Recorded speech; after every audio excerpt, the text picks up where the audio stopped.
Hi, and welcome to Danny After Dark. If you're new here, make sure to like and subscribe so you don't miss a notification or a new episode. Tonight, I am here with Paul from the Paulcast, my former co-host over from Manson Saga. How are you, Paul? Good, and you? Hello, everybody. Good to have you back. We haven't been on camera for a little bit, so it's always good to have you here. So tonight we have two very special guests back for part 3. We have Anthony DiMaria and Marshall Terrill, the authors of Jay Sebring Cutting to the Truth. We have had them on twice before, and this part 3 edition will be focused a lot on the hearings, parole, and the aftermath of what has occurred. And then at the very end of the show, if any of you have any questions, Anthony and Marshall are going to be very kind and generous and answer those for you. So let's go ahead and dive in because there's a lot to talk about. So without further ado, welcome back, Anthony DiMaria and Marshall Terrill. Hello. Hi, hello, guys. Evening. Hello, everyone. Welcome back. So, all right, I'm pinning here so that everybody sees it. Any questions, save them for the end. All right, so lucky number 3, hey guys. Quite a bit. Sorry, what was that, Paul? I said lucky number 3. Lucky number 3. Lucky number 3. So yeah, Paul wasn't here for part 2, so glad to have him back here for part 3. So let's go ahead and kind of dive in because everything that happened here with the aftermath of the trial is very unique in regards to this case because yes, the trial occurred, and in Marshall and Anthony, if there's a better word, please let me know. I never want to ever say that there's closure because there's no such thing. So if there's a better word or term that you can think of, please let me know. But when the trial happened and those who were a part of what happened in the murders were sentenced, they were sentenced to the death penalty. But it didn't end there. And it has not ended to this day. So, Anthony, can you kind of talk us through a bit of what has happened, I guess, behind the scenes for you and your family in regards to the trial happening, them being sentenced to the death penalty, and then just carry us through. What has happened? So initially, and I appreciate you, even acknowledging the closure thing. I know that after Manson died, there was people saying, well, this must bring closure to the family. No, there's only closure when every one of the victims get out of their graves and live all 56 years that they should have lived, and what would have been shared with their family and friends. So, and I think that that's very astute awareness on your part, that there's no such thing as closure when it comes to murder or, rape there's not. So that said, I understand when people do use that. So after the trials, they were all sentenced to death. And then California, they revoked the death capital punishment because it was cruel and unusual punishment. And that was in, I think, 72. Marshall, yeah, just right. So 72, and then about a year later, which is ironic, is that the constituents, the voters of California, voted to reinstate it.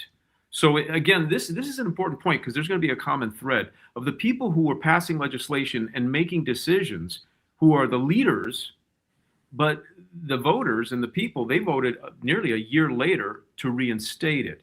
Now, the problem, we'll stick to particularly the Manson killers. So once it was reinstated, or once it was revoked, the next most severe penalty was life with possibility of parole. There was no such thing as life without possibility. Mm. So when there's life with possibility, then they have, after 7 years of serving time, they're up for parole. And what our family, once they reinstated it, my parents and grandparents were very concerned. They spoke with the authorities, the LAPD, LADA's office, and they were promised by all the authorities that this was merely a technicality and that these people would never, ever see the light of day. For obvious reasons, the severity, the profundity of the crimes, and the historical ramifications, the impact on society. So for years, they started having their parole hearings, and our family wasn't involved with the parole hearings for so long because we were promised that it would never even be a possibility of such a thing.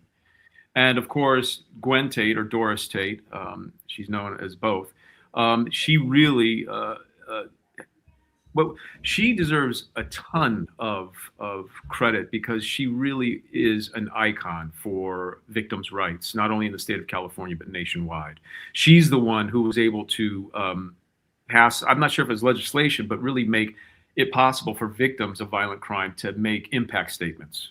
And it's extraordinary what she accomplished. So, so there were a series of parole hearings, and as far as our family knew, that there's just no way in hell they're getting out, and it's a formality. As a matter of fact, we were told it was a technicality and a formality. So I was living in New York at the time. I was visiting during Christmas, and my mom said that she'd been. I didn't really watch much TV in New York. I mean, I was just working and doing.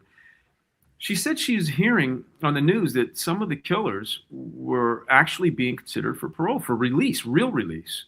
And it kind of blew me away. And then she said, is there any way we can find that out? And when was this, Anthony? So I think it had to have been 2000. It might have been 2000, 2001. Okay. Because 2001, when the September 11th, when the Twin Towers went down, that's when I moved back to the West Coast. So I was still, it had to have been the last couple of years that I was living in New York. Okay. So, so the only thing I could think of was to call Stephen K. And I just did basic searches, and I called his office, and I reached his office directly. And his secretary said, well, he's not in the office, and would you like to leave a message? I told them who I was, and on behalf of my, my family, my mother was concerned that the killers of Jay and, all the victims might be actually released. And my mother needs to know if that is actually in play. And I was told that he wasn't in the office. And then she said, hang on, Anthony, for a second. And so I would say maybe 30 seconds later, Steve pops on the phone. He goes, Anthony. I said, yes. He goes, Steve K here. Steve K, how are you? And he was like, really good to hear from you. He said, yes, we're in for a fight. And justice is hanging in the balance. And I said, well, then my mother wants to, speak for her brother and fight for justice. And I said, as does our family. And he said, Anthony, I can't tell you how much that means. It'd be an honor to have the Sebring family on board. So that's when we were on board. And the very first parole hearing I went to was Patricia Krenwinkel. And I didn't speak at that. And it was kind of an overwhelming process because you're like, what goes on here? What is an impact statement? Like, what do you say? And it's not like there's a reference point, like, well, these are the rules and this and that. Essentially, you said, don't relitigate the case. Don't attack, obviously don't attack the person, the killer, the inmate, but express your loss. And that's really almost an impossible thing to do. So, but I'm glad that I observed the first time. And the next one, I realized that in observing the first hearing, I saw that the inmates have their attorneys, and there's a lot of legal jargon, and there's all these things. And yet we're being told that we should only address what is our loss, which is already almost impossible to do. How do you describe what a loss of a murdered loved one is? So I noticed something, that things were being said by the inmate and their attorneys that was not representative, certainly, of what my family and I feel. And it was offensive, and it was very manipulative, because what I was noticing, there was a sense almost that the inmates and their attorneys were almost saying, like, we're the victims, and there's things like, well, the anger, and revenge and hatred. And Susan Atkins actually said, and I can come back to that what she said about the hatred that she felt towards her in the room today. So I realize it's important to actually be able to speak about how we continue to be impacted, whether it be in podcasts, on TV shows, culturally, how it kicks us in the teeth and kicks us in the balls. We need to be able to express those things. But when an inmate and attorney twist things around as if the inmate is the victim, or that we're there for reasons that we're actually really not there for, I need to address that, but I don't want to get into a legal debate. So I said that part of what impacts us today, and I say this at every parole hearing, are these hearings and what is said in these hearings. I don't know what that flash was in the background, but there was a flash. I don't know. We'll just keep going. So this way, if someone's going to misrepresent why my family's in that room, I'm going to fucking talk about it. I'm going to handle it, and excuse the language, but I mean, it's like, and it happens all the time. So anyway, that's pretty much in a nutshell. We've spoken, my mother has spoken, my sister has spoken, my father, our family, our immediate family has been present at numerous hearings. I've been at over 24 hearings because I've been asked by the Hinman family and the LaBianca family to also speak as a family representative of their family representative, a representative of their family at Beausoleil's hearing, Bruce Davis's hearing, Leslie Van Houten's hearings. So, and there's been times where we attend 3, and I'm talking about just my family, not mentioning all of it, but there was a year where we went to 3 parole hearings in 1 year, and so it's just one of those things that happens. And over the years, we've seen how legislation in the state of California has really been passed and manifested in a way that it really benefits the inmates at these lifer hearings to the detriment of their victims. And we can get it involved, I can get more in detail with that, but it comes in the manifestation of George Gascon, the former LADA, the elderly offender legislation, the youthful offender legislation, and even Prop 47, which was initially was authored to reclassify and downgrade felonious crimes to misdemeanor crimes. Now, what this was passed in 2014, but the point of it was to diminish prisons, decarceration. And so when I bring up the elderly and youthful offender legislations and George Gascon, all 3 of those were behemoths in trying to manifest decarceration. That includes even at lifer parole hearings. Now, lifers are crimes that exclusively deal with rape, molestation, and murder. And Gascon, in his first day of when he was voted in, and he served 4 years as a DA in San Francisco and did the same abysmal things.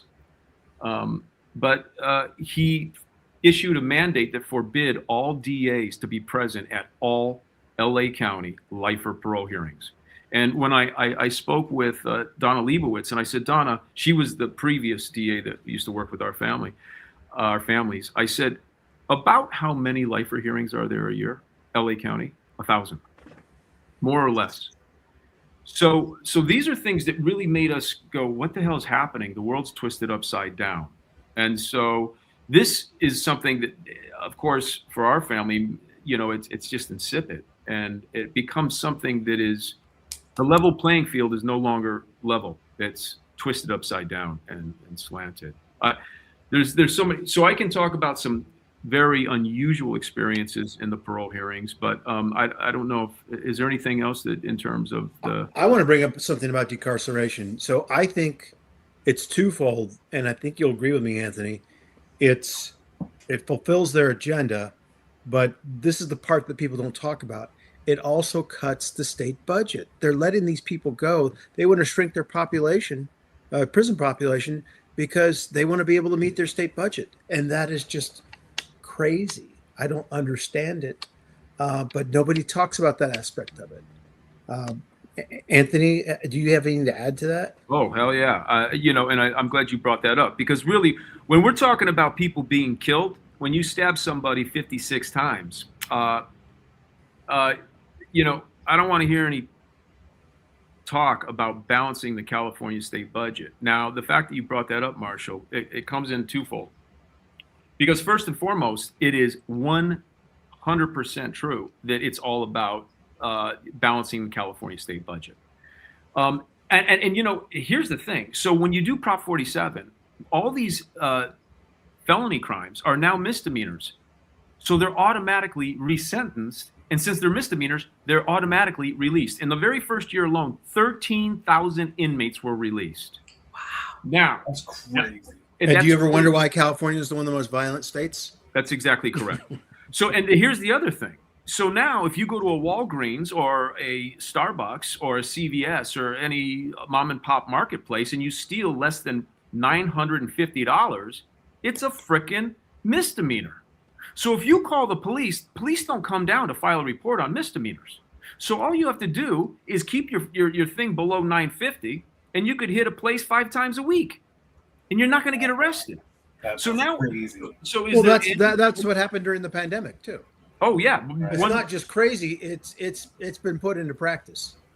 No, exactly, and that that started in 2014. So now, when we see in the news that CVS and Walgreens and Starbucks are closing 1,000 stores, is anyone amiss at what the cause of that is? Yeah, and they're too cowardly to say why they're leaving. They just quietly leave, and so it's left up to the media's mind to.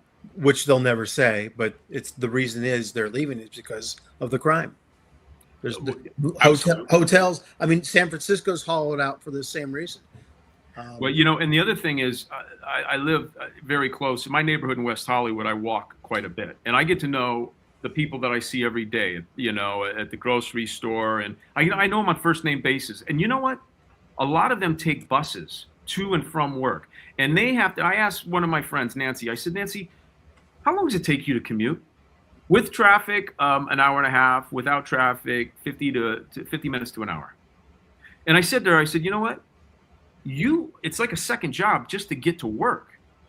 And I said, and she seemed almost a little embarrassed that I said, I saw you on Fairfax at the bus stop.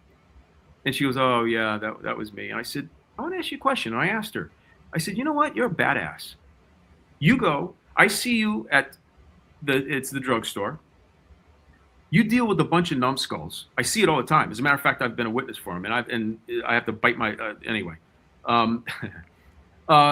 These are people who work their butts off, and they take buses, and then they're abused by criminals and wackadoodles, and they know they're not going to get sued. So then I say, no one's touching you. No one's assaulted you. You're touching them, and you're assaulting them, and I'm a witness, and put the shit back in the basket.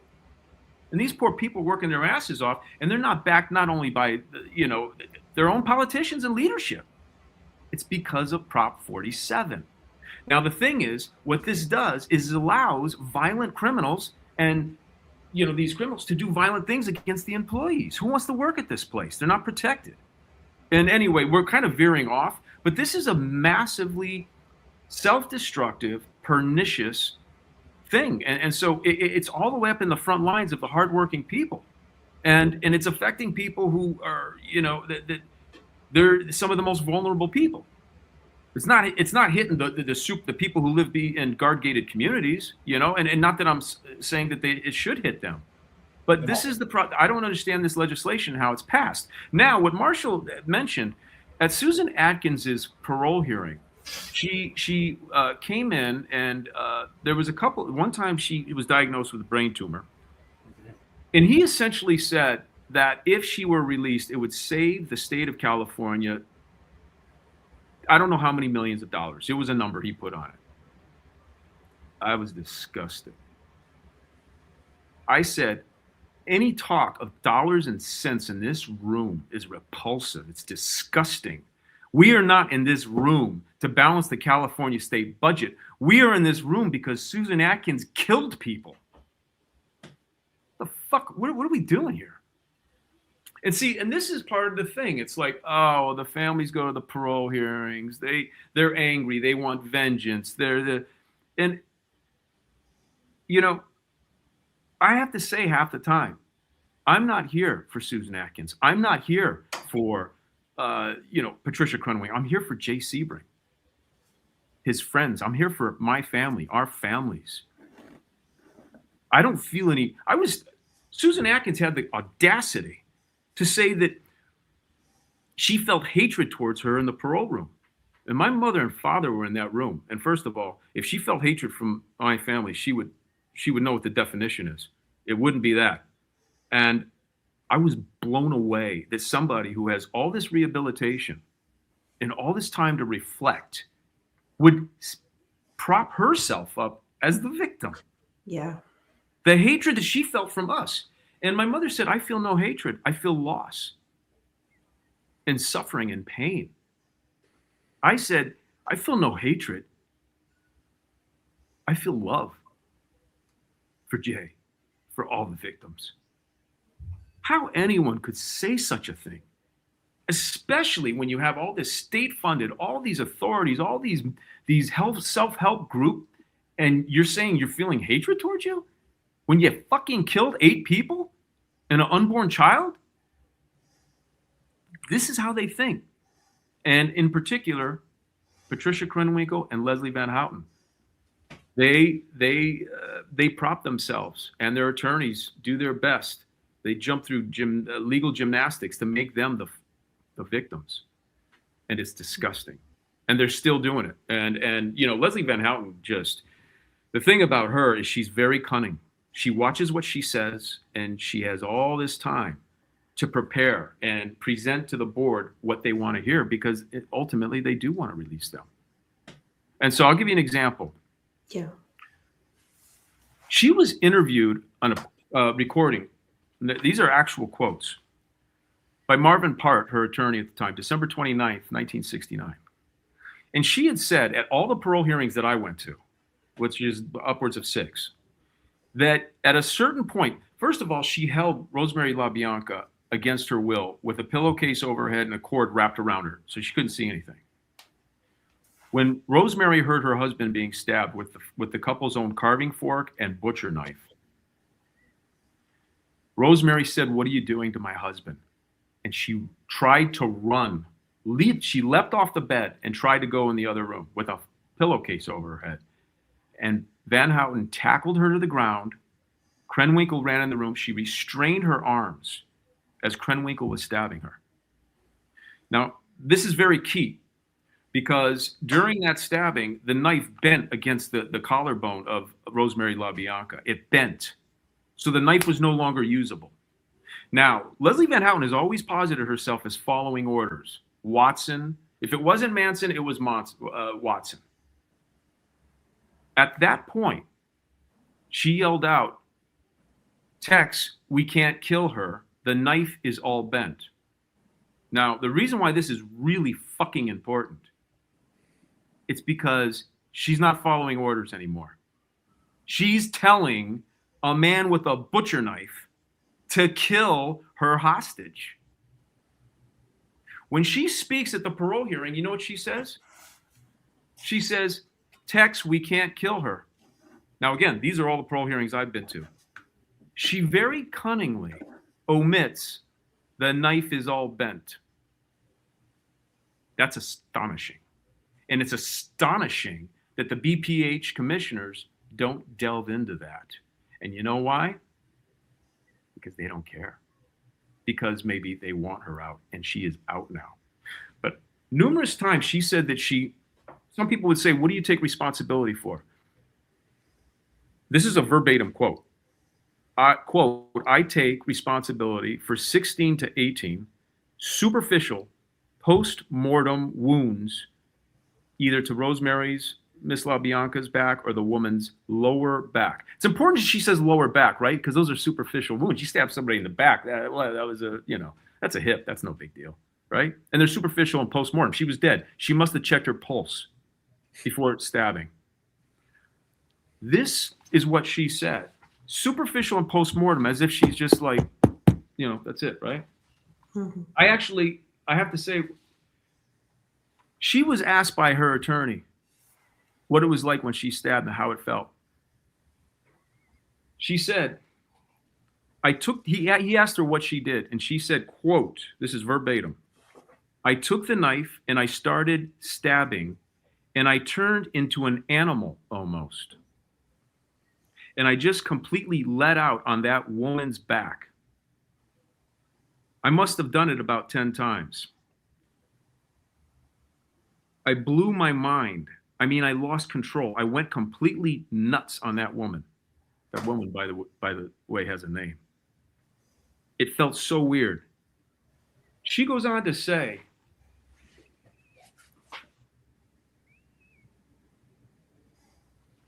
she said, now that's the end quote after that. This is when she describes the actual stabbings. Quote, "It was hard to get it through. Like when I thought of stabbing, I really didn't have any in my mind, but it's such a feeling. It's not even like cutting a piece of meat. It's much tougher. And it was, I had to use both my hands and all my pressure and all my strength to get it in." I didn't hear that. End quote. I didn't hear that as my words. Mm-hmm. That is who Leslie Van Houten is. That is what she did. But in that fucking parole hearing, she's a saint. She's a victim. And the only fucking time she cried is when she talks about the losses that she incurred by being locked up. And actually, after she describes a time where she's reading scriptures with Manson on a Sunday. Mm-hmm. When you hear these things in these parole hearings and you start to see how twisted things have become, it's hard not to rip this computer out of the wall and snap it in half. And it's also hard when you're in that fucking room. Sure. Anyway, how could you not? That's a crazy thing. It's one of those things that nobody that hasn't been in that situation could understand. And this situation is pretty much bigger than like all situations. So it's like the only people that can understand you are the other people in that room. And they're, it's just, it's such a, you want to empathize, right? You want to be able to be like, yeah, man, I get it. That's crazy. But you can only get it to a point. There's like, I can't imagine what it'd be like for me looking over at somebody that it did in a part of my family, right? Like that's, with the Holocaust stuff and me having grandparents in that's bad enough, right? Like there's the constant reminder, but it's not as specific.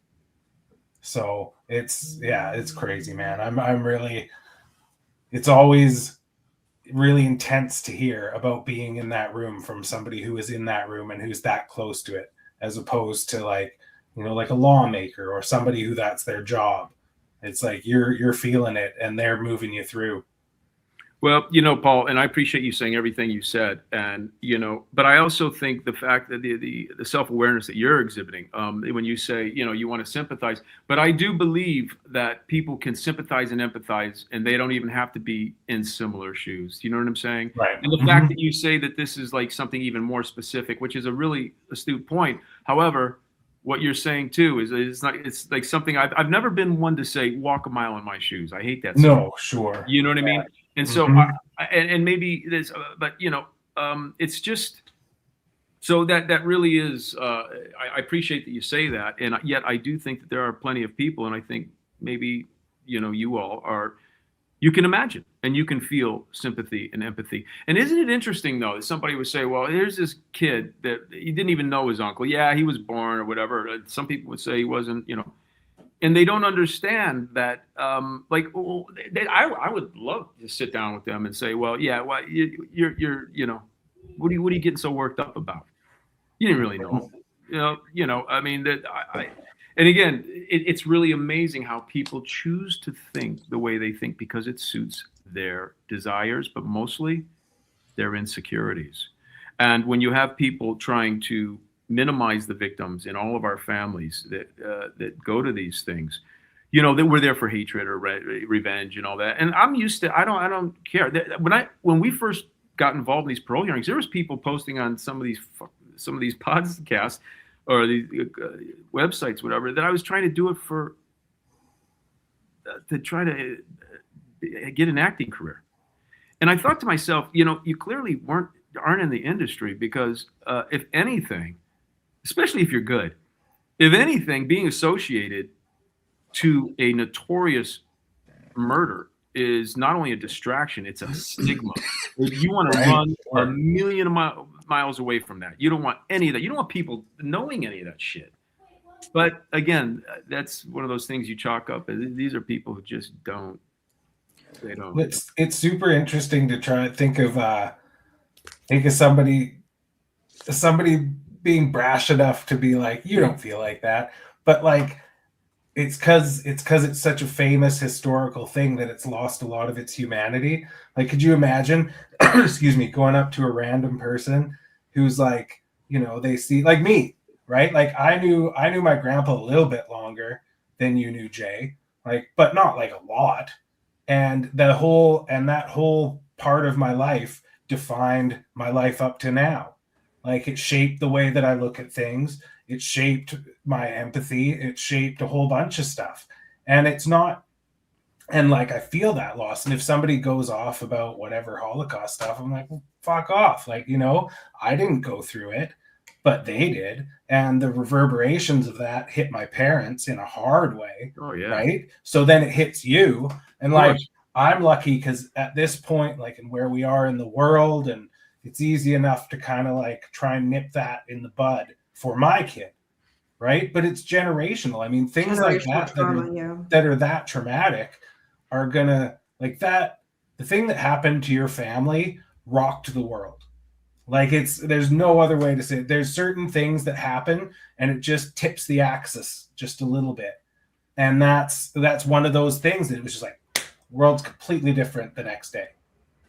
No, you're right, and I know you mean to include, but all of our families, you know what I mean? It rocks. Yeah, exactly. Yes, it's like, and that is a very surreal experience to have again. And I've said this to you all before, but I mean, this is being played out as entertainment now, and it has been ever since the morning that it first broke. You know what I'm saying? So, but also it gets to a point where you don't take it. I realize where things are. I know who Jay was as much as I could, but also in the event and all that. I know where our family stands. I know what the truth is. And so when other people, I realize that anybody who says things that are so off the charts, I mean, just out of the realm of possibilities, let alone reality, I realize it's more an indication of them. It's who they are, how maybe that they're projecting if they were in my shoes, or you know, or it's really indicative of their values and the way their wiring in their mind is. And I just nothing, you know, those things don't offend me. What offends me is when people try to prop themselves as a victim and they actually killed people. That's part of the reason why we're having this conversation, is because Leslie Van Houten played the game. She played the system. I want to, you know what? After she was convicted, and I say this in these parole hearings numerous times, this is her quote. After she's convicted, your whole system is a game. Wait, quote, your whole system is a game, you blind, stupid people, end quote. You know what? She proved the system. That was a prophetic statement. She's out now, and she was one of the most cunning, narcissistic sociopaths of the whole lot. And I saw it. I spent 6 hours in a room sometimes witnessing it. And having this conversation I would hope brings some semblance of public awareness to these parole. I mean, every one of the Manson people, with the exception of Watson, have been given a release date by the BPH. Every single one of them. Mm-hmm. And so that's where we're at. And that's a manifestation, or a degradation, I should say, of what Marshall and I were just talking about, this legislation and this movement of decarceration and getting people out. And, you know, that was something that Laura Coates had said. I really didn't want to do anything. I was so disgusted. I had been really trying to convince the governor's office to fight in the Supreme Court, because we would have won. I know we would have won. I personally have 24 quotes of Leslie Van Houten that show lack of insight into her crime. Now, that is a huge thing in terms of establishing a nexus of current dangerousness. And there's case laws, Chaputis, Rosencrantz, Shigemura. Now, this is case law, and I actually provided that, and they decided not to fight, and it broke my heart. And then to be at work, and then to get the call from reporters, and and so disgusted. And then CNN asked if I would. I was in West Hollywood at the time, and I was heartbroken. And then I thought, there's others that are in prison, and this is a real issue. And you know what? It's not just my family and all of our families. It's hundreds of thousands of families in California. Okay. And so the one thing about our families is we've been to dozens of parole hearings. We've been through the ropes. But say some family in Watts or in South Central, or not South, Boyle Heights, or anywhere, Hollywood, anywhere. Your child is raped and murdered, and now you go to a parole hearing and there's no DA to defend you. Now you're in a fight for parole, but you have nothing. So by going on to CNN, I thought, the hell with it, I'm going to do it. And so it was on Sunset Boulevard, and I said that it really, her release establishes a very pernicious, dangerous precedent. And Laura Coates asked, what is that precedent? And I think she thought that I was going to say something specific and more centric to the Manson killers, but I didn't. I said, now with the release of one of the most notorious killers in United States history, with cultural and historical implications that have impacted our society, any other violent criminal who falls slightly in most remote under that bar of Leslie Van Houten, the floodgates of the California penal system will become unhinged. Can they use it then as a law, like an example sort of thing? Like, well, Leslie Van Houten got out and she did this, and my client only did this. Oh, 1,000,000%. You can always, yes. As a matter of fact, who was it? It was Donna Leibowitz was handling the hearing. Okay, it was Pfeiffer, and it was Van Houten. Mm-hmm. So Donna Leibowitz mentioned a Manson tattoo when she was going to some store, and she saw some guy with a Manson tattoo on his shoulder. And so then Pfeiffer said, well, you didn't see a Leslie Van Houten tattoo on the shoulder. So again, anytime anything is given, I'm like a dog with a bone. Mm-hmm. So I start doing searches, and lo and behold, I see some guy bragging about his Leslie Van Houten tattoo. Sure. So I take a picture of that. I start getting all that. And at the next hearing, as a matter of fact, it was split for some reason, I think. But anyway, I said, yes, no, that actually this man has a Leslie Van Houten tattoo.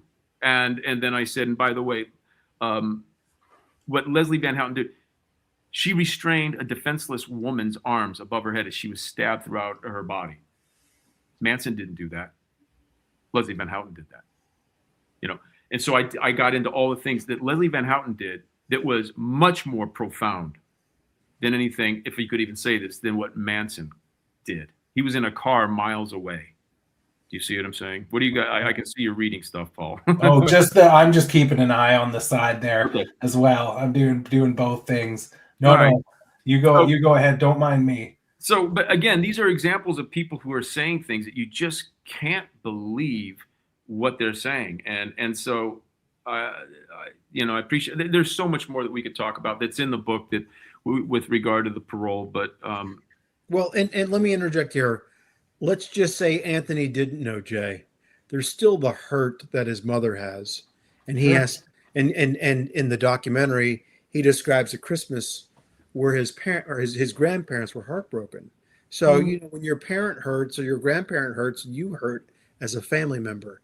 And I'm pretty sure, that scene in the documentary hit me the hardest because, it showed Anthony's grandmother crying and getting up and leaving for the viewer thinks it's no reason. Well, we know the reason. The reason is that she's heartbroken that Jay's not here to celebrate. So let's just take Anthony out of the equation. He's still hurting for his mom. He's still hurting for his grandparents. Yeah.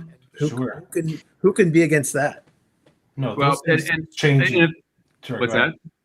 No, no. I was just gonna say those things change your genetics when you're Yeah. that close to I- that. They basically change your mind makeup. Well, my sisters, weren't born, but they're involved, and my sister, she's much younger than me, and she speaks, and she's just as passionate, and she makes points that are unbelievable. That I'm like, yeah, shit. I mean, and so but it is interesting. Then that's something, and you're never allowed. Like I said, from the morning the news came out, there's no breath. But to your point, Marshall, if you look, I keep looking back at Grandma because she's staring and she's doing that black void stare. Yeah. But she really did not want to draw any attention. And so what she would do is quietly leave, and she'd be gone for a couple of hours. And then you see my mom, Marshall, remember, she's trying to hey, just leave it alone. Because I kept saying, what's wrong with Grandma? What's wrong with Grandma? What's wrong? And I'm trying to push it, and she's like, cut it out. You know what I mean? And we're all, it's Christmas, and so... So anyway, it's Can I ask a question? Just taking things, because a lot of us have not been in the position of going and being at a parole hearing, let alone as many as you and your family have. Can we take it back to what the process is like? Because your family is very unique in the sense that with this case, there's just not one offender that you're going to a parole hearing for every so many years. There's several. So this is, like you said, there was 1 year you had to do 3. But what is it like because you said every 7 years that they're, Mm-hmm. Okay. What is it like from the beginning? Like, how far in advance do you have to prepare for it? Like, what does that look like time-wise? And what is happening in that time frame for someone who hasn't been through what you've been through? What does that look like? Well, I mean, so I can answer specifically, and I wish that we could talk about for people what to anticipate. But first of all, I'll tell you that a vast majority of the parole hearings were because 3 of the women were at CIW, California Institute for Women, which is about an hour and a half outside of LA. And so our family's out of state, but I split my time between California and other state. So there's travel involved. You do have to do a vetting process if that's what you want to call it, in which you have to be approved and everything. But CIW, you park in the parking lot, you go in, you got to give your keys, no metal, no cell phones and all that, no bags. And you go through, and then you go through a metal detector, and then you go into a room, and then you go into a waiting room that they set for you all. And then when they're ready, you go into the parole hearing. Now, I would just to juxtapose that, at Watson's hearing at Mule Creek Prison, now that's a penitentiary. The CIW is like a boys camp, a summer camp that has barbed wire fence and a couple of towers in it. It's like a barracks, and it like even Lou Smaldino, who is Lino and Rosemary LaBianca's nephew, he said, this is like what, if you took away the barbed wire and the towers, this is like where I went to summer camp. I said, absolutely. I mean, this is as formidable as it's not. And then, of course, Krenwinkel, who did this, I forget the director's name, and she's describing the din of the fluorescent lights and how ominous. I'm like, that's a summer camp. You go to Mule Creek, and that's a prison. So Mule Creek was ridiculous. There was like 3 or 4 different security passes that you had to do. So you're there waiting, and then you sit, and there's typically a table, and there's 2 to 3, usually 2 now. Oh, and by the way, Danny, you said every 7 years. That's true initially, but now that's changed because now that they've passed that 7 years, and with all these rulings, let's say now you can get a 15-year denial, you can get a 10-year, now they don't really give them more than a 3-year denial ever. And now under California law, all you do is file for an early thing, and then you can get an early hearing after a year and a half. So these denials mean nothing. So you can file for early hearings. It's really astounding. So it's not every 7 years with these people, okay. And now it's every year. If you get a 1-year denial, in 6 months they could be up for parole again. So that's what we're dealing with, and on what's happening now. That's so insane. What's that? That's insane for the victim's family to have to. Sorry, No, you're absolutely right. But again, unless people know, they don't know. And the world is turned upside down. And if the BPH and the CDCR would have it, and BPH is Board of Parole Hearings, the CDCR is California Department of Corrections Rehabilitation, the killers are the victims. And we're just maybe not even collateral damage. I think we're inconvenient, and that's really, I'm going to tell you, my sister, Michelle, was giving an impact statement. And they give us a victim representative. The prison provides one, right? Mm-hmm. So this woman who was our victim's representative was saying how she was actually telling me how the inmate was doing well and how tough it is there. And I'm like, okay, you just tone it out, because now I know what's going on. My sister got emotional, and I leaned over to her. I said, "I'm sorry, do you have any Kleenex?" She leaned down below her chair and gave me a roll of toilet paper. My mom put her hand on my shoulder. I looked at the woman and I gave the toilet paper back to her. That, in a nutshell, is who we are within the CDCR and the BPH. That's a true story. And so that's just one. There was another time where a guy, Commissioner Zarnam, I forgot, I filed a complaint. It's the same one that I filed a complaint in which Commissioner Lamb found out when Krenwinkel said that she was aware that Manson was raping 12, 13, 14-year-olds at the ranch. And I was like, what's the follow-up question on that going to be? This is the first I've heard of this. And she was like, well, how'd that make you feel? Okay, that's, at least it's a follow-up. Her answer was, sometimes the things that he would do to people were upset. And I thought to myself, she didn't ask you a question about things that he did to people. She asked you about the rapes of children, in which you admitted earlier in your testimony that you and Leslie Van Houten were in charge of taking care of. Wow. How in the fuck did you know that they were being raped at the ranch? I look over and the commissioner who's observing is on his phone texting. We can't have phones in there, by the way, which I don't care. But this guy is. He is a commissioner observing the hearing, and he's enjoying himself, smiling and texting to whoever he's texting to. And I kept looking over at this guy going, are you kidding me? So at the end of this hearing, Krenwinkel's attorney filed that a formal investigation be launched by the CDCR, by the BPH, to determine if Patricia Krenwinkel was an intimate partner abuse victim of Manson. Now, I had to fly back to Nevada. So when they deliberate, I had to beat traffic to fly back out of Burbank. And Donna called me and she goes, Anthony, call me as soon as you get. I called her. I was like, what's going on? She goes, they postponed it. I have never heard anything like this. They're launching an investigation to find out if she's an intimate partner abuse victim. I said, what? So anyway, that is right before I had to take a cab to Burbank. So the next day, I filed a formal complaint to CDCR demanding an investigation into the rapes of children, who knew about the rapes, who facilitated the rapes, who the victims were, and justice for these victims. I demanded that. I also complained about the guy on his phone enjoying himself, and no investigation was launched. This was to the director of the CDCR, Jennifer Schaefer. So anyway, this is, I'm sorry, I kind of went off on the.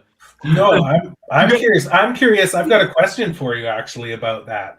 When they throw stuff in there like that, like the, oh, well, they were, they're sexually assaulting 12-year-old girls down there. They go, well, can they just say that? And they can't, and they don't look into it. They're just like, oh, all right. They just take that. No, that's fucking insane. No, they're the commissioners. So they are the authorities on how to handle these things. So to give you context, the reason why Krenwinkel even brought that up is because they were asking her, well, you thought that, and they always say Charlie. I'm like, don't refer to him as Charlie. It's so, isn't it? So yeah, it's like personal. It's like my buddy Charlie. Yeah, so Charlie and Tex and Sadie, we all go out and Lulu was there. You know, it's like, no, these are killers, right? So anyway, she says, so you thought that Charlie was your savior and the love of your life. Well, what do you think of him now? Again, this is almost verbatim because I've actually brought it up in other parole hearings. She said, well, he's absolutely despicable person and this, and that. For instance, I know that he raped, this is quotes, raped 12, 13, and 14-year-olds at the ranch, end quote. So when she said that, again, I was kind of blown away because she just about a half hour said she was in charge of the children at the ranch. Now, you got to understand, the ranch at this point has inwards of like 50 to 80 people at any given time walking in and walking out and doing all this stuff. So you need to take care of the children. Some kids were being born there. Some kids were being left there. Some people were, you know, they were. So she said, well, you know, you mentioned this. How did that make you feel? And then she said, well, you know, sometimes the things that he would do to people would, you know, be upset. But she didn't get into it because she knew she couldn't. But there was no follow-up after that. Nothing. No. So there was no intellectual. She was kind of using it. She was using it for her. She was trying to get sympathy. No. I didn't get that impression, but I guess you could. But no, the impression I got was that she was trying to illustrate. She was being said, you know, she was being asked, well, you thought he was the savior and the love of your life. So now what she has to do is say, this is the worst piece of shit ever. And by the way, I know he raped a bunch of children there. Yeah, but here's all these examples with nothing to back up. Great. Well, no. But that's no. There is. I'll give you an example to back that up. Sure. She was not making that up. She's not making that up. But she didn't realize she incriminated herself. Now, Diane Lake in her book, and I use this in the parole hearings too. I don't use it. I share it. Diane Lake describes a time where she's outside and Krenwinkel and I forget the other woman are sitting with her, and they're all sharing a joint with a 13-year-old or 14, I don't know. And Manson is playing a guitar. And she says in her book, at a certain point, as if it was rehearsed, Manson put his guitar down and Patty stood up and Manson grabbed her by the hand and led her to the black bus. That is where she was raped and sodomized. Isn't that when not two things? There was the time she was sodomized and raped was because she asked Charlie to spend time with her. No, right? Well, she's saying she was 14 at that time. So yeah, she was 14 at that time. She went into the nut ward at like 14. Well, after the trial. For good reason. And so sure. and I'm not saying that cheeky. But what I'm saying is Krenwinkel was there. She facilitated. She, if you want to call it, she groomed, but in the most disgusting way. She threw her to the fucking wolves, man. Sure. And this person just got 2 release dates from the BPH. That's crazy. Do you think, I'm curious, I was going to ask this earlier, and I'm glad I got reminded of it. Leslie Van Houten, as far as media goes, always is portrayed as the lightest of all of them, right? Like she was just, like you say, she was dragged along and she took a few swings at a dead body and she didn't want to, but she was told to, all this sort of stuff, right? That's kind of what's followed her out of there. And so she was able to get out. She was able to get her dates and they kept getting overturned, but this time it didn't.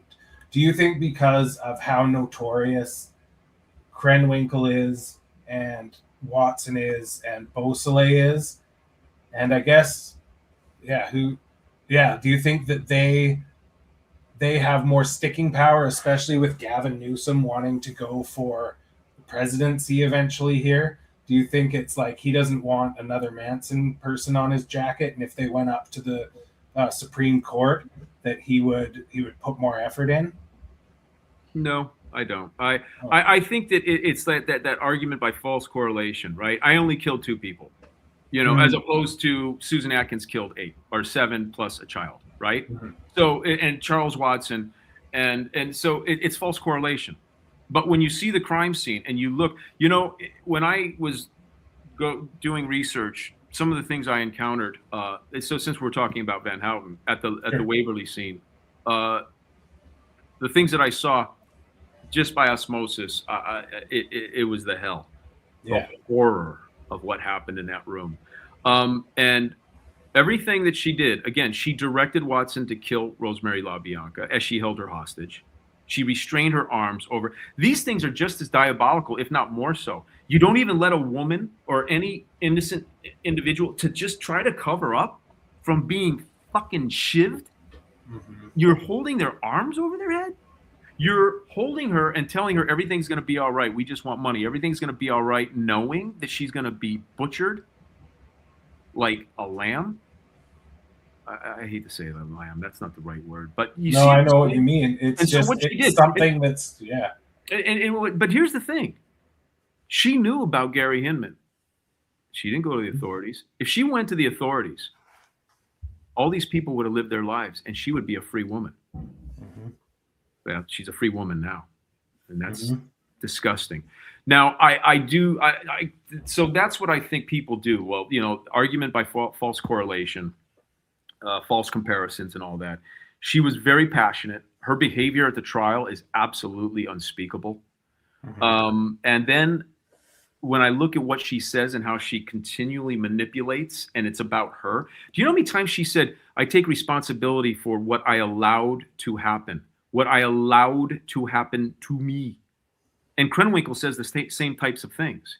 It's a very Right. passive. Now, how anybody could say that after going to all this rehabilitation and taking all these self-help group things, how in the hell could you say something like that? That's insane. That's a sociopath. Yeah. And, so in terms of Newsom, yeah, he should have fought, but he didn't. And I think if you are running for president, you don't want a Manson person or Sirhan to be released. However, he's not going to be held to the same standard. No one's going to say, wait, no, you really could have fought in the Supreme Court. Yeah. And no one's going to hold his feet to the fire on that, especially any critics from California. But the fact of the matter is that is the truth. So so in a way, optically, it's a win-win for him. He can say, "Oh, I reversed her hearings, the decisions. I did that."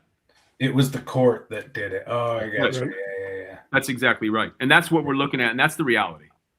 And again, in the book, you see how the fight that I was going through, and I have to say, despite the fact that I don't agree with what the authorities did, the attorney general and the legal team of the governor's office, they were generous with their time, and I think that they heard what I had to say. But one of the final desperations was like when I read to you what she actually said about how she had to leverage both hands and use all her, her strength and all this, and then talked about how she directed Watson.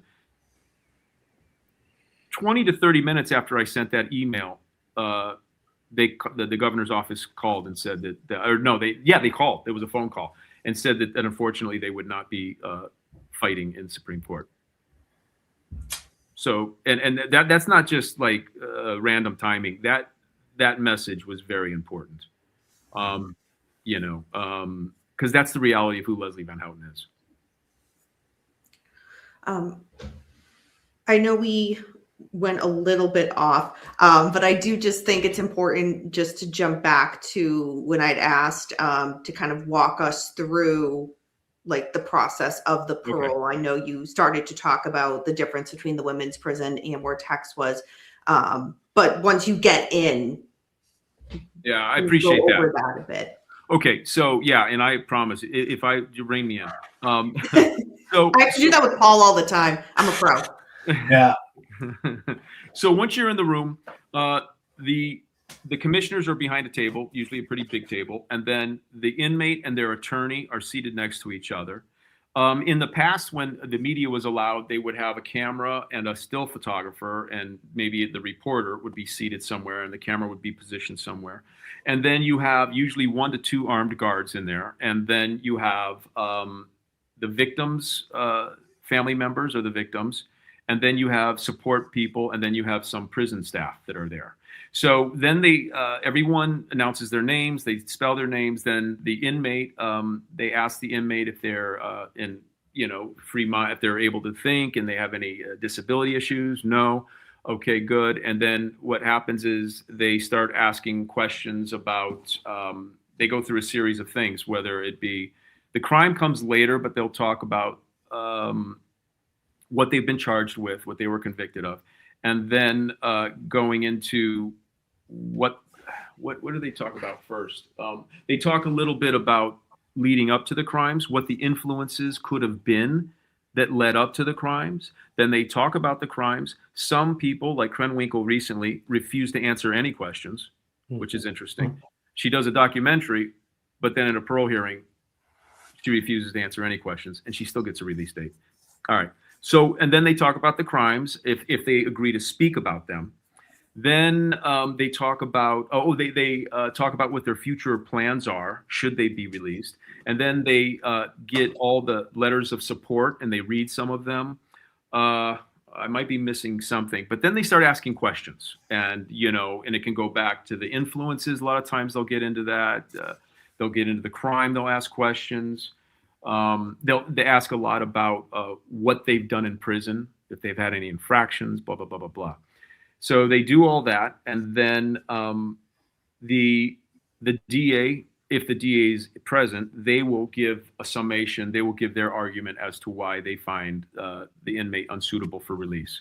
Then the attorney will give their argument for why they are to be found suitable. And then if they don't break, then the victims all give impact statements. Then they break, they deliberate, and they come back. It could be anywhere from a half hour to an hour and a half. And then they give their decision. They tell why they give their decision. And then sometimes they'll give reasons why they, things that were alarming and whatever. But it is a thorough process, one way or the other. But, there are different commissioners. And, you get to know the different commissioners. Like I can say, well, we got Commissioner, I'm just making up a name. We got Commissioner Smith. I know where they're going to judge. And it really is that predictable. You have people who tend to be a few. It used to be much more so early on in 2004 when we first started going to the parole hearings, that they were objective. There was a lot of objectivity. But now it's almost, there's very few who are objective, in my opinion. But others who are, and again, part of that is the Elderly and the Youthful Offender Acts, because that forces the commissioners to give, and this is quotes, special consideration for release for the inmate. Mm-hmm. So again, this is California legislation. So, Anthony, do you have any idea or conception of these commissioners having historical context on it? Because I'm envisioning, first of all, they're really activists and they have an agenda. But do you feel like they have a historical context of what this case is? I think that's a great question. I do. Most of them are old enough. The guy that was on his phone was maybe younger and might not have had the context of the crimes.